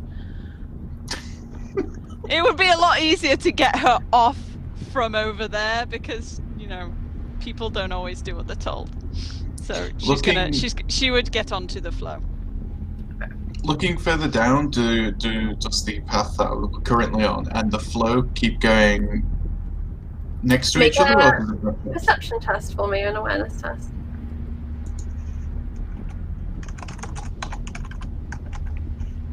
And we're going to enter into an initiative order for this. Oh, I'm can sure I that make a Deirdre's, perception? so useless. Can I make a perception check to see if the flow will support two people? That's important. Should have checked that. Basically the way it works is there are like different little clods of earth that you can ride on, different little islands. And you can see, Francis, that this flow continues to cascade down this long valley of fire.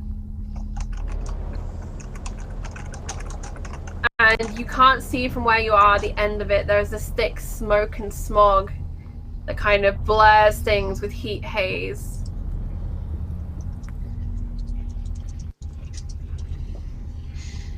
You don't see an immediate danger point for Deidre's progression. There's not something she's going to slam into. You can't see a waterfall she's going to go off of or a lava fall. But obviously, the longer you are all on this flow, the more dangerous your time here is. Okay. In that case, Francis will stay on the more solid ground next to it and try and run down there to receive the pushed Deidre to hopefully help her get onto solid ground. The aggressively aided Daedra. Aggressively encouraged. Alright, so it's another athletics acrobatics as you push yourselves onto the flow, finding your own small islands. What are you using to steer your islands? Or are you hopping from island to island to get closer to Deirdre? I'm hopping. Okay. Yeah, I was staying on the path that they were already on. Are you staying on the bank? Yes, going on the bank, following them down to ready to catch whoever's been thrown at him. Okay, got it. I understand the plan. Alright, so Beldam, you see, is nimble, fast. The challenges to balance don't seem to hinder the elf, nor does the heat appear to worry them as they charge across the flow, carefully choosing which island to leap to, staying on it for just long enough to get closer to Deirdre. And you'll reach that island. Allison. Mornian hears it. The low, mournful cry overhead.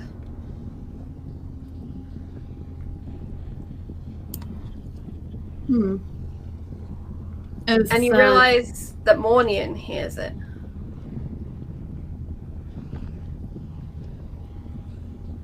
I hear it, Daedra. I hear Daedra crying.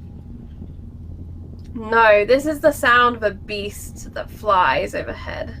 Oh, right. Okay. I lost it for a minute. Yeah, no, sorry, yeah. That's fine. I'll look up.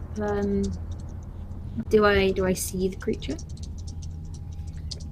Looking up, you do. Cutting through the smoke and sending it into wells and moats. Great leathery wings spread wide, circling around, cooling out. It hasn't seen you yet.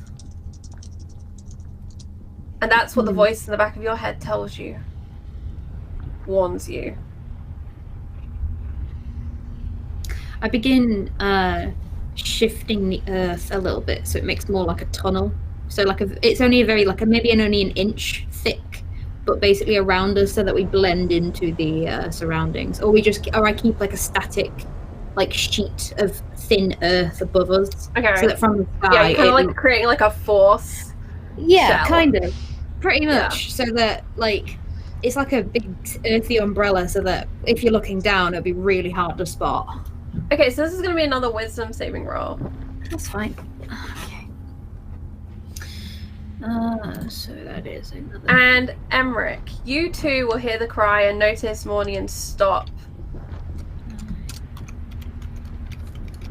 What do you do? Does he recognize that cry? I imagine, yes, it would be familiar to you as one of the reptilian beasts known as Wyvern or Wyvern, depending on your preference.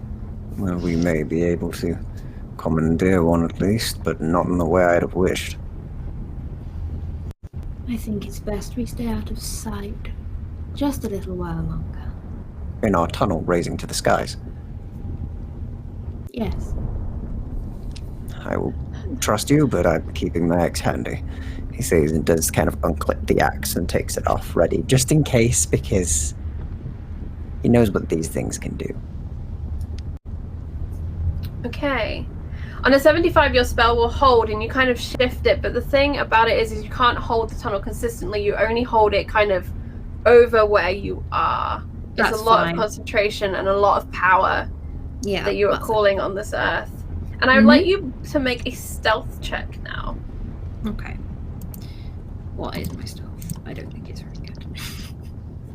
Oh, that's fine. Meanwhile, Deidre, you become aware of Beldam leaping and hopping near you. Beldam, you can see her. She's within reach. What do you both do? I yell at her to get up! Come on, why you just jump? Move away from hot stuff. I'm not good at jumping. Well, it's jumping or frying. Are you good at frying? Are you flammable? Are you very flammable? You look very flammable. I think she's going to do her shape changer. So, because there's a reason that I mentioned turning into, there's a reason I mentioned in chat the mountain lion, because she is going to turn into a mountain lion to hopefully make it a little easier on herself. Okay. To get out They're of good here. at jumping.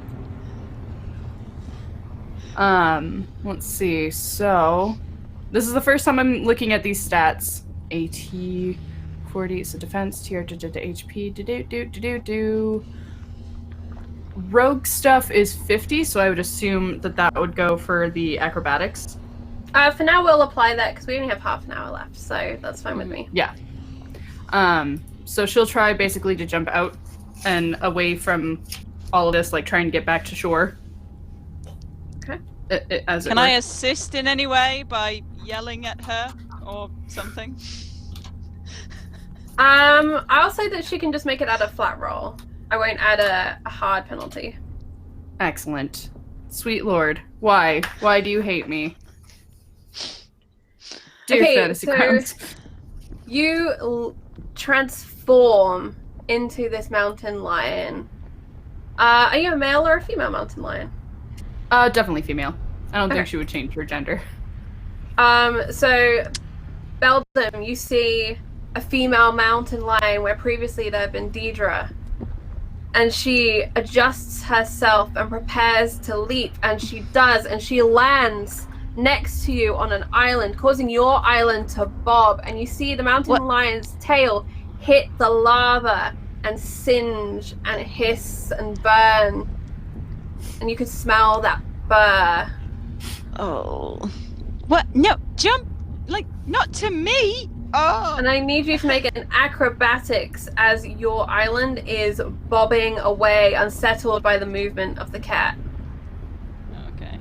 You get what you want, but there's a complication. Yeah. That's 135. All right. My flow. So, as it bops, you drop down kind of low as you can to lower your center of gravity, and you kind of ride out this bob until it settles a little more, and you can eye up another island which you think will be better for you, having now seen Deirdre moving. Can I like, since we're on the same flow, can I like grab the mountain lion's face and just point her at that flow and kind of be like, that one, go there, that way, and kind of just kind of point the mountain lion in the right direction, because she seems to need to know where to go. More assistance. Yeah. You attempt to I'm communicate trying to with get the mountain lion to Francis. Yeah.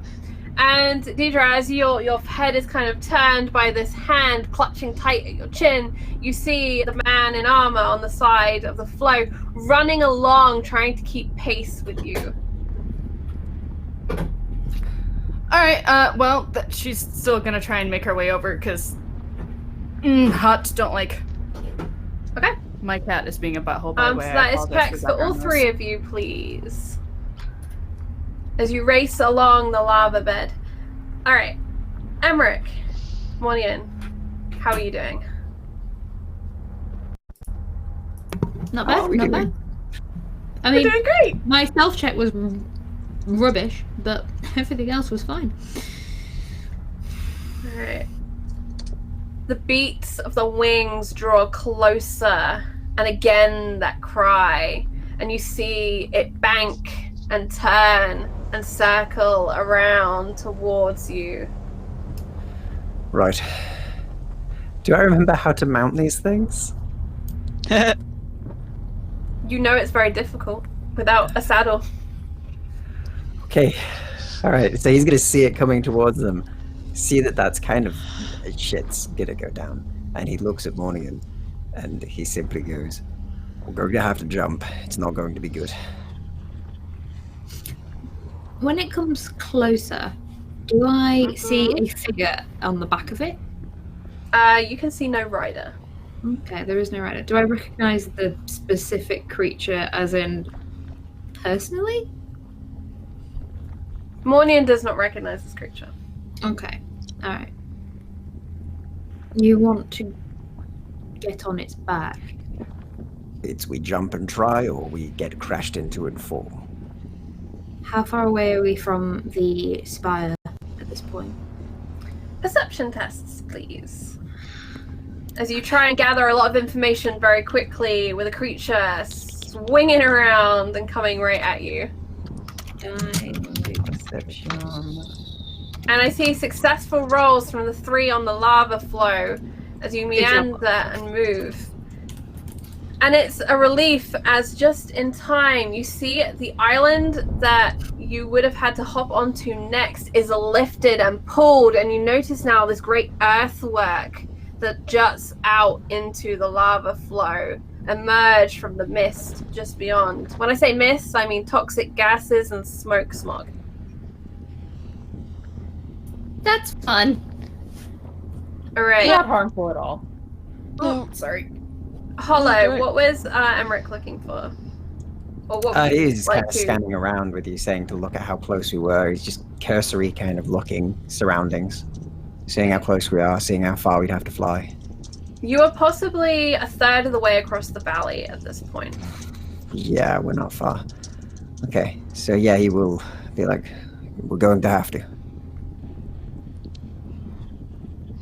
Alright. Okay, he says he'll clip his axe to his back, get himself ready to just grapple and jump on this thing when it comes close, and Okay. try and kind of help pull Mornian on. Preparing yourself. I'll help with telekinesis to basically see if we can sort of tether ourselves around it and lift ourselves up a bit. Like a telekinesis saddle. Telek saddle. Okay, I No. would say that if you take this action to leap onto the wyvern, it's going to break your concentration. Unless Emmerich is purely carrying you, and I you will take carry. no part in the leap.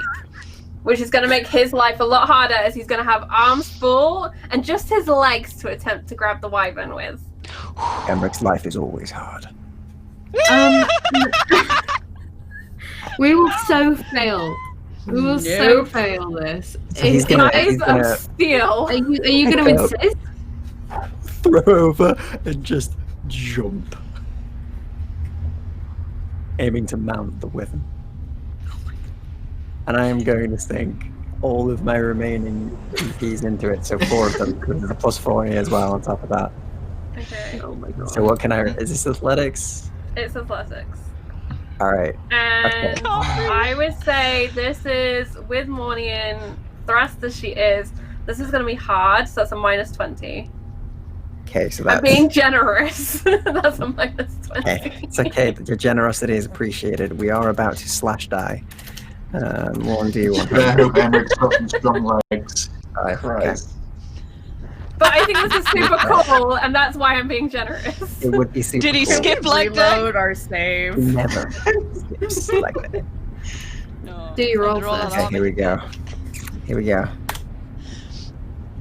Fuck yeah. It was better than I thought. Was better than you thought. And you stand on the edge of this earth bridge that Mornian had been sculpting, using her telekinesis to push and to pull and shape. And you take a few steps back as this wyvern comes pivoting around and lines up, flying straight and true at you. And you jump to meet it. And you land on its back, and I'm going to need you to make a reaction to stay on. You successfully have athletics your way onto it with Mornian. However, you now have to use your athletics to stay on and not just slide off. Can I assist? If you would like to grab and try and save your own life, I would suggest you make your roll. Remember, Yeah. grip with your legs. Otherwise, you are very, very much at the mercy of Yeah. Hollow rolling well. Okay. It's not good. Please roll well. Oh, I will never roll well. What is this? Athletics. Athletics. Oh, my I just best. imagine like riding it upside down. Wait, now, wait, just wait! like, There's this a is the ride plan. skill. There's a ride skill. Does There's a ride ride skill skill? not count? There is a ride skill. I've got I nothing think- in that, so let's not go Oh. that, please. Thank you. Okay. That's worse. Athletics. Please. Sorry. Shh. I said nothing. Still. Clash die. Yes, we will. 1d100 plus 50. Yes, the landing. That's what I wanted We're to do. probably Oh, that's underneath not you. great. We could catch. Alright. Morning. You managed to grab onto the kind of I guess it's like a shoulder joint of this wing. You just hook your fingers in and you dig in deep because you know if you let go, if you slide off, you fall. And you feel the spell leave your mind. You have no telekinesis anymore. You have only your physical grip and you grab onto that second hand. But then you notice Emmeric's weight sliding past you. As Emmeric's hands are just flailing and the creature has kind of swung its body to get rid of this weight that has suddenly arrived on its back. Yeah, I think I will he allow will- you to make one action, Mornian. Any action you like as a reaction. I need to ask you something first. Yes. You know how I had that really bad thing happen earlier? Yes. Do you think it would be prudent for me to do a roll to try and negate the effect of that really bad thing? Yes. Right. Cool. I will try and. That's do not that. ominous at all. Yeah, I think. You I know think what? He was... I will let you, in this moment, have that bad thing not happen. All right. At this, as you're like looking back, Emmerich, you see that Mornian's entire countenance suddenly shifts again. She's like terrified. Her eyes are wide. The weird sort of calm rigidity she's got completely fades, and she's like desperately, unlike before where she looked like she wasn't even going to try and save you, she's now scrambling to try and reach you. So we will see. I have one action, right? You sure do. Okay. Let me have a look. Alright, while you do that, Spells. Deidre, Beldam, and Francis, you have gathered on the edge of this flow. It's hot. You know you cannot stay where you are for long. You're basically stood on a very thin crust that is cracking and breaking, and you can see the bridge that has been crafted by Mornian's earthworks up ahead. And you can see also the wyvern as it pivots round, and you can see the forms of Emmerich and Mornian leap towards its back. What do you all do? Not dead. That's good. I have to make a perception roll, or I will attack the nearest creature as per my shape changer thing, because at the moment, now that I'm not in utter and complete dire straits. Things we should mention earlier. Oh my god. What's that grabbed your downside? There's a downside, who knew? Frig, what was... Not for you. Alright, while you make that roll, Francis, what are you doing? Hoping to not get mauled by a mountain lion. Look, in that case, not knowing this, he'll be looking around to try and see if there's a way to get, I guess, to where we need to go after seeing the efforts in the sky that are happening. Okay, so the bridge, it basically extends out a third of the way across the valley. You can get up and onto that bridge as it remains where it is. Beyond that, you have to get across the valley to the Darkspire. Creative thinking is welcomed on how you get across the valley. The alternative, of course, is to find a way back. Because as you look up to that dark spire, you see that glint of purple at the very top. The Darkmaster is watching all of you. Is the valley more lava, lava, lava, lava, lava? It's a lot of lava, lava, lava. There are some places where you kind of suspect it's kind of more solid rock, but it's going to be very hot, solid rock. And how far away is the spire from us? Like, sprinting The distance? valley is probably like a mile across. Okay, no. I don't want to run a mile. You need to build a giant catapult. Just fling yourselves. Like the Goblin Village in Tomb of Annihilation. Yeah. Tempting. So tempting. Very tempting. Probably just start running up the tunnel and try and jump on the wyvern's foot or something. It's like, it looks like a good idea for them. Hey. Alright, so you pick up pace. You will be running without caution as you attempt to do this. So I'm going to describe this as a hard acrobatics. So that's a -20. Okay. As you run and run. Francis, what are you doing? Having no better ideas, he's going to follow suit with exactly the same thing. And I'm hopefully not be more... I'm gonna add 2 of my drive points to negate that. Deidre, you see them take off. I rolled a 76 for my perception. Does that cause you to resist mauling whatever's closest? Where did it go? We dash off like the prey that we are. She reverts to her human form if she's incapacitated or if there are enemies within sight and she passes her perception roll. But when she returns to her original form, she becomes weary. Okay, so technically you can see the wyvern, which is an enemy in sight. They're not within reach for you to attack. Mm-hmm. With that probably perception, just gonna go after the would just see wyvern. your friends as friends. Yeah, I will say for the sake of this, you can stay in your form as long as you're pursuing the wyvern as an enemy. Yeah, I think that's probably like animalistic brain would take over and be like, that's an enemy. Yeah, so basically what's happened is your pack, your pride, have just taken off hunting. Mm-hmm. You want to go hunt too as a team. And so that's how we'll play with this. The 3 of you take off and you're heading for the bridge and you're going after that wyvern. But it is a run and a half. I see 2 successes from the other half of the team. If you can make an athletics or acrobatics, whichever the mountain lion is stronger at. That is a good question. Sorry, this is Come on, all brand Ian. new stuff. What are you attempting to do? I think I'm just gonna have to reflect. I'm gonna have to try and get telekinesis back up and try and like pull at him as best I can to yank him back on. Put him in a bubble of force. Pretty much, and just be like, Alright, so make that Bubble roll for me. me.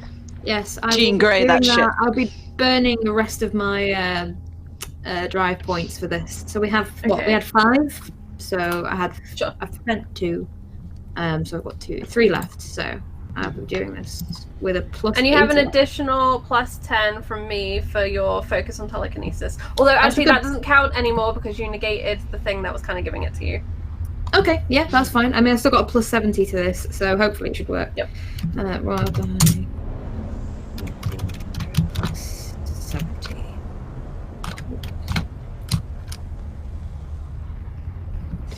I'm glad I spent those drive points. Thank God. At least you didn't get like a 5 and end up throwing me into Emmerich. the lava. Like Mufasa falling into the stampede, you have this moment of just free fall down into this fiery valley, but then you are frozen in air. There's no impact. You're just stopped. And I try and lift them back. Grab on And when you you can can. will it to be so. Mm-hmm. I Thank will you. say, for the sake of this, however, Emmerich, you cannot use your arms or legs because you are just basically being held. You don't have that What was he freedom. holding on with? Yeah. Okay. I'm gonna try He and is not maneuver holding him. on. You More can than use he's your holding teeth. on. I'm gonna try and maneuver him as best I can to like be behind me before I let go and like basically expect him to grab onto something. Alright. It's gonna be like, that was your first mistake, as I just rotate round again and just fall. Just Well, like the my spell's sacrifice up, was to so- get you on this. You know, the spell is up, so it's Alright, fine. one, No, that's good. one athletics check, please. We're gonna do this as a super speed because I've just seen the time and time is running away Okay. from me. That's fine. Oh. So athletics from both of you, and then athletics from the rest of the team or acrobatics as preferred. Aw, I'm Again? doing great. Please don't screw me. This is better. You've done well. The one before that was so much better. The hero just knocking them out of the fucking park here. Hero's stepping up to his name. Is there something to do with doubles? Like, I've gotten 11? On a spell. Oh, okay. And that's basically magic resonance, which lets the Darkmaster know where you are, and he knows where you are. We're not being Hard subtle. to miss us. Yeah. Big. So, this is what happens. You run for the top of this muddy earthwork that's been crafted by Mornian, and you skid along it. The mountain lion struggles to get purchased to get all the way up and falls behind. As Francis, you push forwards and you see Emmerich struggling with Mornian on the back of one wyvern, but you look and you see the second coming. They hadn't noticed that one yet, but you did. And in a mimic of the first maneuver by Emmerich, you jump onto this wyvern's back, and the sword glows bright and true, and the wyvern screeches out, and it barrel rolls, but you grip on hard, that sword still glowing, and you feel that familiar searing fire racing through you. And you are back and upright, and you believe that as long as you stay on the back of this wyvern from now, you have control over it. And you turn it around and you pick up Beldam. Now you have a choice. Beldam, you are on the back. Deidre has made it up onto this earthwork. Do you wait for the mountain lion, or do you push after Emmerich and Mornier? Probably needing all the help we can get. We need the mountain lion. Deidre. Yeah. What do you choose to do as you see the wyvern waiting with your two friends straddling, gripping to it? The beast roars. Probably going to launch and dig claws in and maybe dig teeth in because animal. Okay. You leap, and the creature lets out a howl of pain and takes to the sky. It attempts to shake you off, but with one command from its master, it falls back into its will, and you chase Francis after the first wyvern. And it is you who catches Mornian as she falls from the back of her beast.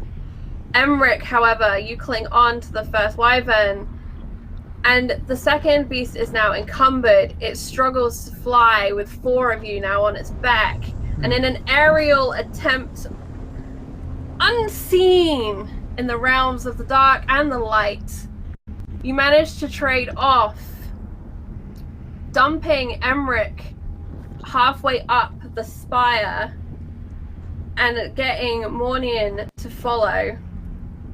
And the three of you have to circle round to make another pass. And you climb the dark spire. And all of you hear it in the back of your heads, the deep rumbling laughter.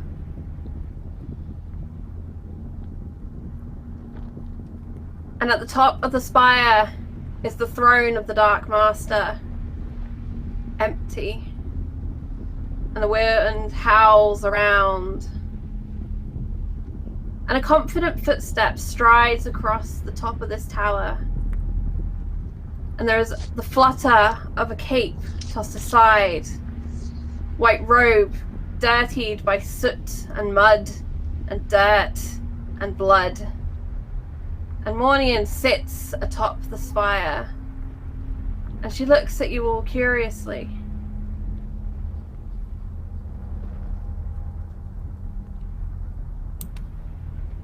I'm sorry, did you say Mornian? Valeria. Yeah, I'm confused. I'm looking at them.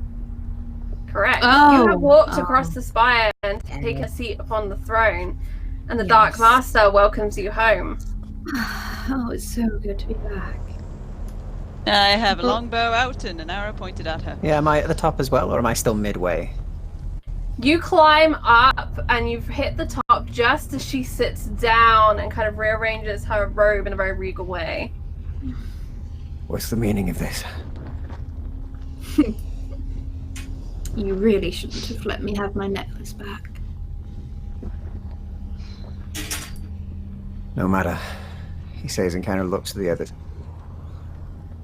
Aren't you And going is to fall Arthur in here as line, well? Emmerich? He looks at you, and he looks around to see if there's anyone else here. There is no sign of Arthur or the Darkmaster. I will not fall in line.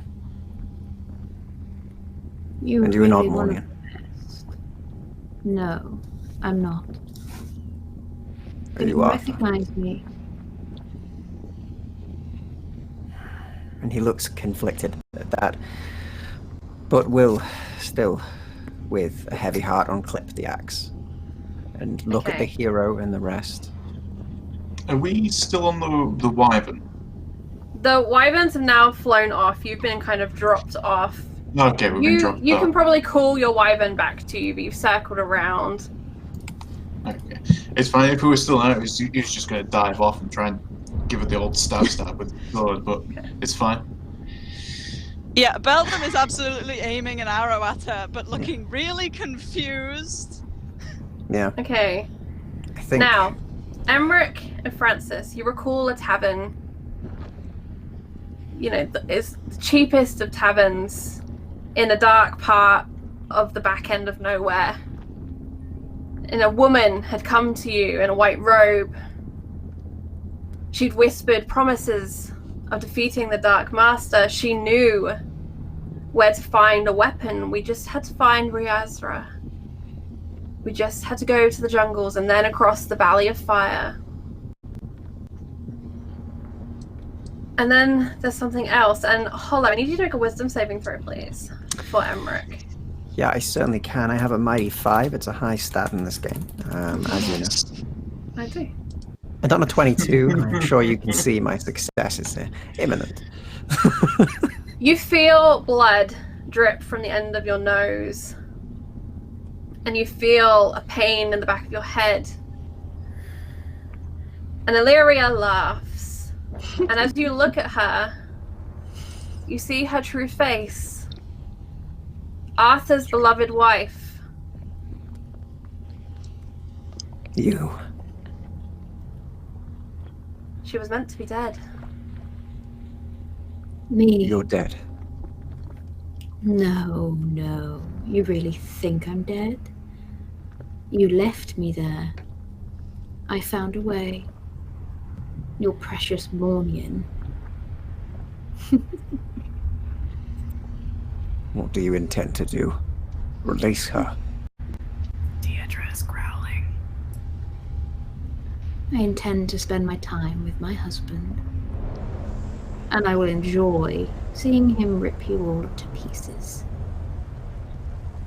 He kind of looks to the rest. And looks specifically at the very squirrely one and the actual mountain lion. At first he kind of looks at the lion, gets ready to fight it, and then's like... Deirdre? It's Deidre. Squirrel.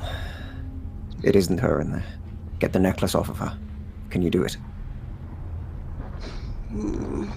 You are can better try. than me at everything, and I will appreciate you, and I will kneel to you. I but a said I'd moment. try. I don't need you to kneel. Just, I said I'd try.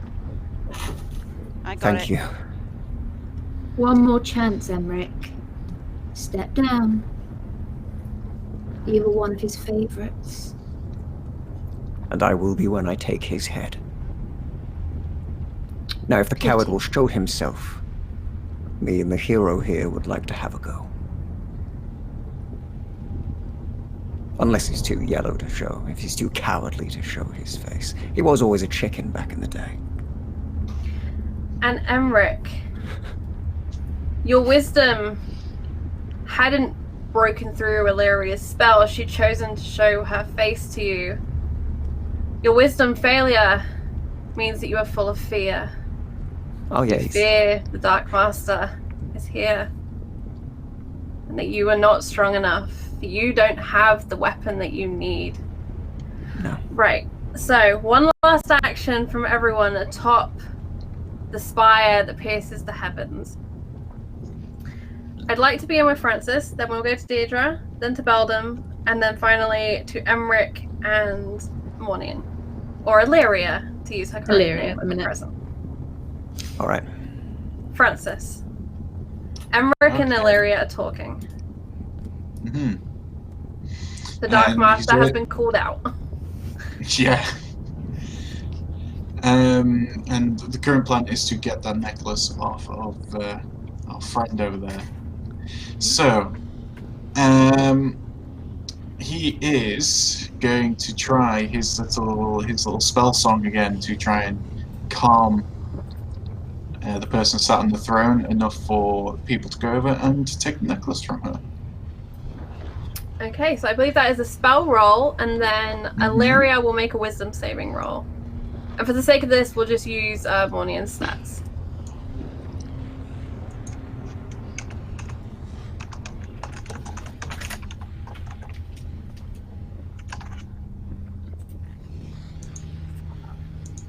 Only it's 5 times your level, so it's plus 15 plus your wisdom stat.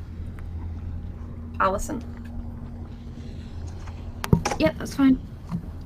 Not a good roll for me. Is that a fail? I believe that's still a successful cast. Okay. We'll say it's a success for now, because I'm not on the right page. You would have concentrated, so there's no minus 10. You prepared to do it. Woo. Also, nice. Thanks.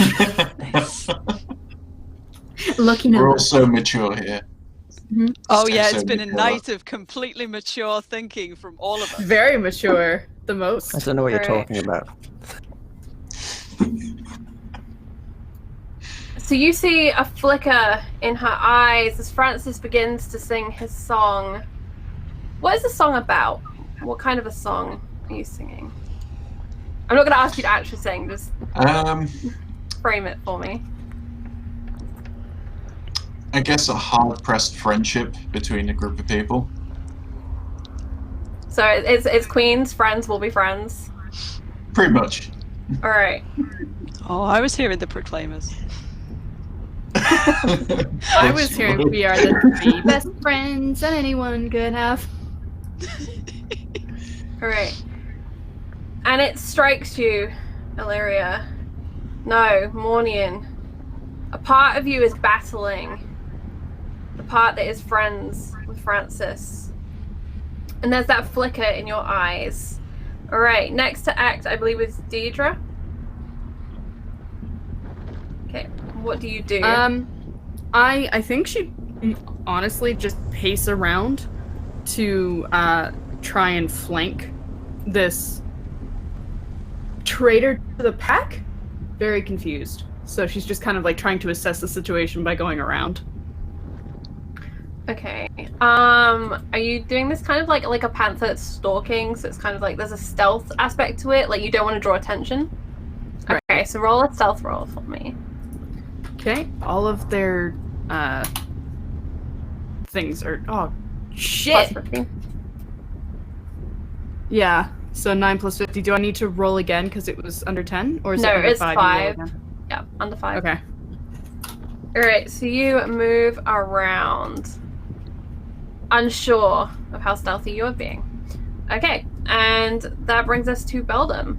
You see clearly that mountain lion stalking around this blustery top of the spire.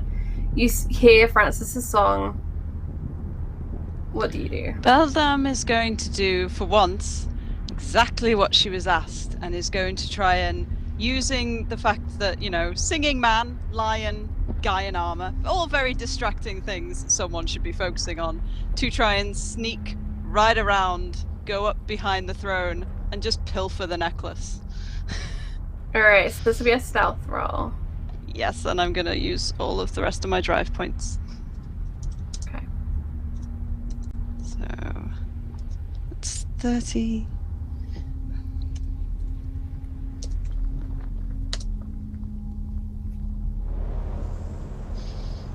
You tiptoe around the spire to behind the throne.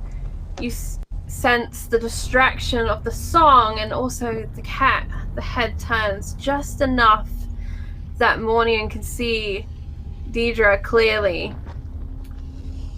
And you reach down to that neck. And you look for the clasp, sliding that hair to one side. Unhook. Emmerich, what is your action? So I think at the minute, seeing this go on, trusting in Beldam to do what they're doing, hearing the song ring out and seeing what is Valis doing? Are they still in the seat? And do we see any sign of the Dark Lord? You see no sign of the Dark Lord, save for the wyverns that now twist and circle this spire. You see above you a great glinting, ultraviolet colored gem. It's kind of hovering in the air, it's not held by anything, and it just slowly turns counterclockwise in the opposite direction from the wyverns that swirl. The closest sign that you can see is Illyria sat in that Lord's chair. Okay. Then he will approach, though slowly, to try and keep attention on him and away from Beldam. How are you going to do this? He'll walk forward, and he will simply speak. Mornian, I know you're in there. Don't let this dead witch fool you. Don't let her beat you. Come back to us. Come back to me. Mornian, it is your turn to act. Okay. Am I acting as me or am I acting as her? You are acting as Illyria, but you are distracted. Okay. I know what I'm gonna do then. I am gonna do something very dangerous to everyone and myself. She is going to, seeing them all starting to move, knowing that they're in a high place, she's going to try and do some of her husband's work for her. And she is going to cast, I believe, so I'm okay taking hit points for this, but I'd like to cast an 8th level spell with everything I have remaining called Eldritch Push. And I would like to basically send a wave of force to everyone, forcing them to go back. And hopefully tipping some of them off the edge. If my spell's affecting her, she can't take violent actions towards us. Mornian, make the roll. Okay. Sure. Is it bad that I'm hoping that I hold on to the necklace and garrote? No? just 2 birds, 1 stone, necklace. 119. Right. Oh no. Illyria raises her hands and whispers dark words, and they catch on the wind and the cries of the wyvern.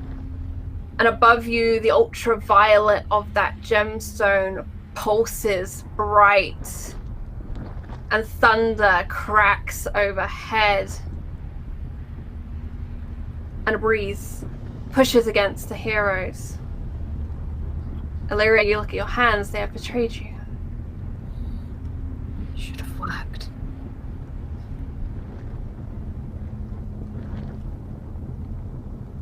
And that is where we are going to end atop the Dark Spire, as our heroes have clutched onto the necklace which binds Mornian to Illyria and Illyria to Mornian. And they are armed and they are dangerous. The Darkmaster, strangely absent. Thank you so much to Against the Darkmaster for sponsoring the show. Thank you so much to my cast. Ravnica will be coming up next. We started a little late, so I'm going to let us finish a little late here. Let's go around, say who everyone is. Let me know what you thought of the system. I hope you had a really good time tonight. And where can we find you on the internet? And let's go the same way as we went last time. So, Angie, if you were good to go, you were up first.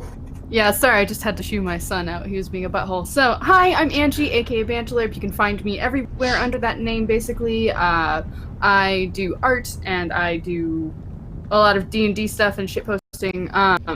So I played Deirdre. She was an animist with the ability to shapeshift. What an absolute ride this game has been, though. There's so much to read and so much to learn, but it's also fun and fairly linear, I feel. So this was a lot of challenging fun, I'll say that.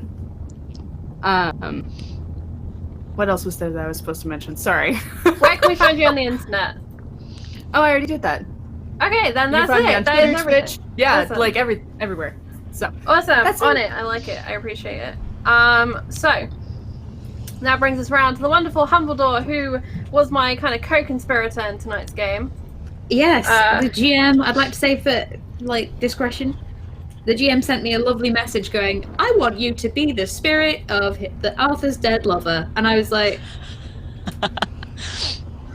sweet, let's do this. So thank you for that, GM. It was fun to roleplay. I'm not that mean in real life, I swear. I felt bad the entire time, but it was a lot of fun. I was like, you're not distracting, you're lovely. Sorry. Yeah, no. I was like, man, Allison's really good at being friggin' mean. Yeah, I have a lot of latent rage. You can find me skills. On Twitter at Humbledore6. I post at random things whenever I please, but I'm mostly playing games at the moment and doing my university work. You can find me on Hollow's channel on Mondays, usually around this time, doing a spawn with the rest of these lovely people. You can also find me on Thursdays on this channel on Kurt Roleplay, doing the Unhallowed. We've got the penultimate episode this week. It's going to be so good. Please tune in. It's going to be amazing. Thank you so much. Please do tune in. It is one of my favorite shows here, and they're on every Thursday from 4 Eastern. It's penultimate this week. I can't believe it. We're nearly at finales week. Madness. And leading the madness will be Hollow. How are you doing, sir? I'm doing good. That was a lot of fun. I was on the edge of my seat for a lot of that. It was very fun. Thank you for having me on for this. The system is very fun. I think there is quite a bit to kind of look into and learn, but once you do, it seems to kind of start flowing, which is really cool. It felt really good. I like that it has a defined goal of defeat the Darkmaster. Do it. That's kind of cool. I like that. It's a very traditional fantasy sort of goal. So it's kind of cool to have something that just goes, yeah, that's what we're doing. But yeah, I am Hollowtail. You can find me on YouTube at Hollowtail. You can also find me on Twitter at @Hollowtail and on Twitch at Hollowtail. I do multiple different types of games. This Thursday, I will be back on Council Roleplay doing the penultimate episode of Unhallowed. Come and check that out. Death Curious has been an absolute blast. The cast are amazing, and I'm sure we'll have a lot of fun this time, and hopefully they won't all die before the end of the season. And yeah, aside from that, that's everything this week that I'm doing. So yeah, check that out. Yes, please do go and check that out. Go and check out Hollow's channel. The videos over there are always entertaining, and they're generally bite-sized, which I really appreciate because it's hard to find time sometimes to put things in. And also, Hollow does the editing for the Lost Girls podcast. We're on kind of mid-season break at the moment, but we've just been releasing some super fun Patreon content, edited and starring Hollow with Laugh Love Lundy. So please check that out. And Shakes. Hi! This is such a great game. I really enjoyed it. I'm Shakespeare. You can find me on Twitter and Instagram at Shakespeare. I play in different games and I knit nerdy things, so please check that out. I really loved how customizable the different cultures and characters are. Like, it's not just race class, it's race class culture. There's a lot to put together, and you come up with two completely different dusk elves, which I really enjoy because Francis and Beldam have nothing in common. It's brilliant. I really enjoyed how linear it was and how much it harked back to a lot of movies and games that I loved as a kid. I'm sad I never got a Gurgi moment, but yeah, I'm gonna miss this little feral goblin child. Yeah, it's just really great. Thank you so much for running it, Charlie. As ever, you are incredibly amazing, and I will have nightmares about the bone room. So many nightmares. The bone You can room? find me. The bone room was terrifying. It's like, oh, you're going to suffocate to death with death. Death on death. You can find me on Hollow's channel on Mondays playing Mistborn, where I'm a very, very anxious pirate.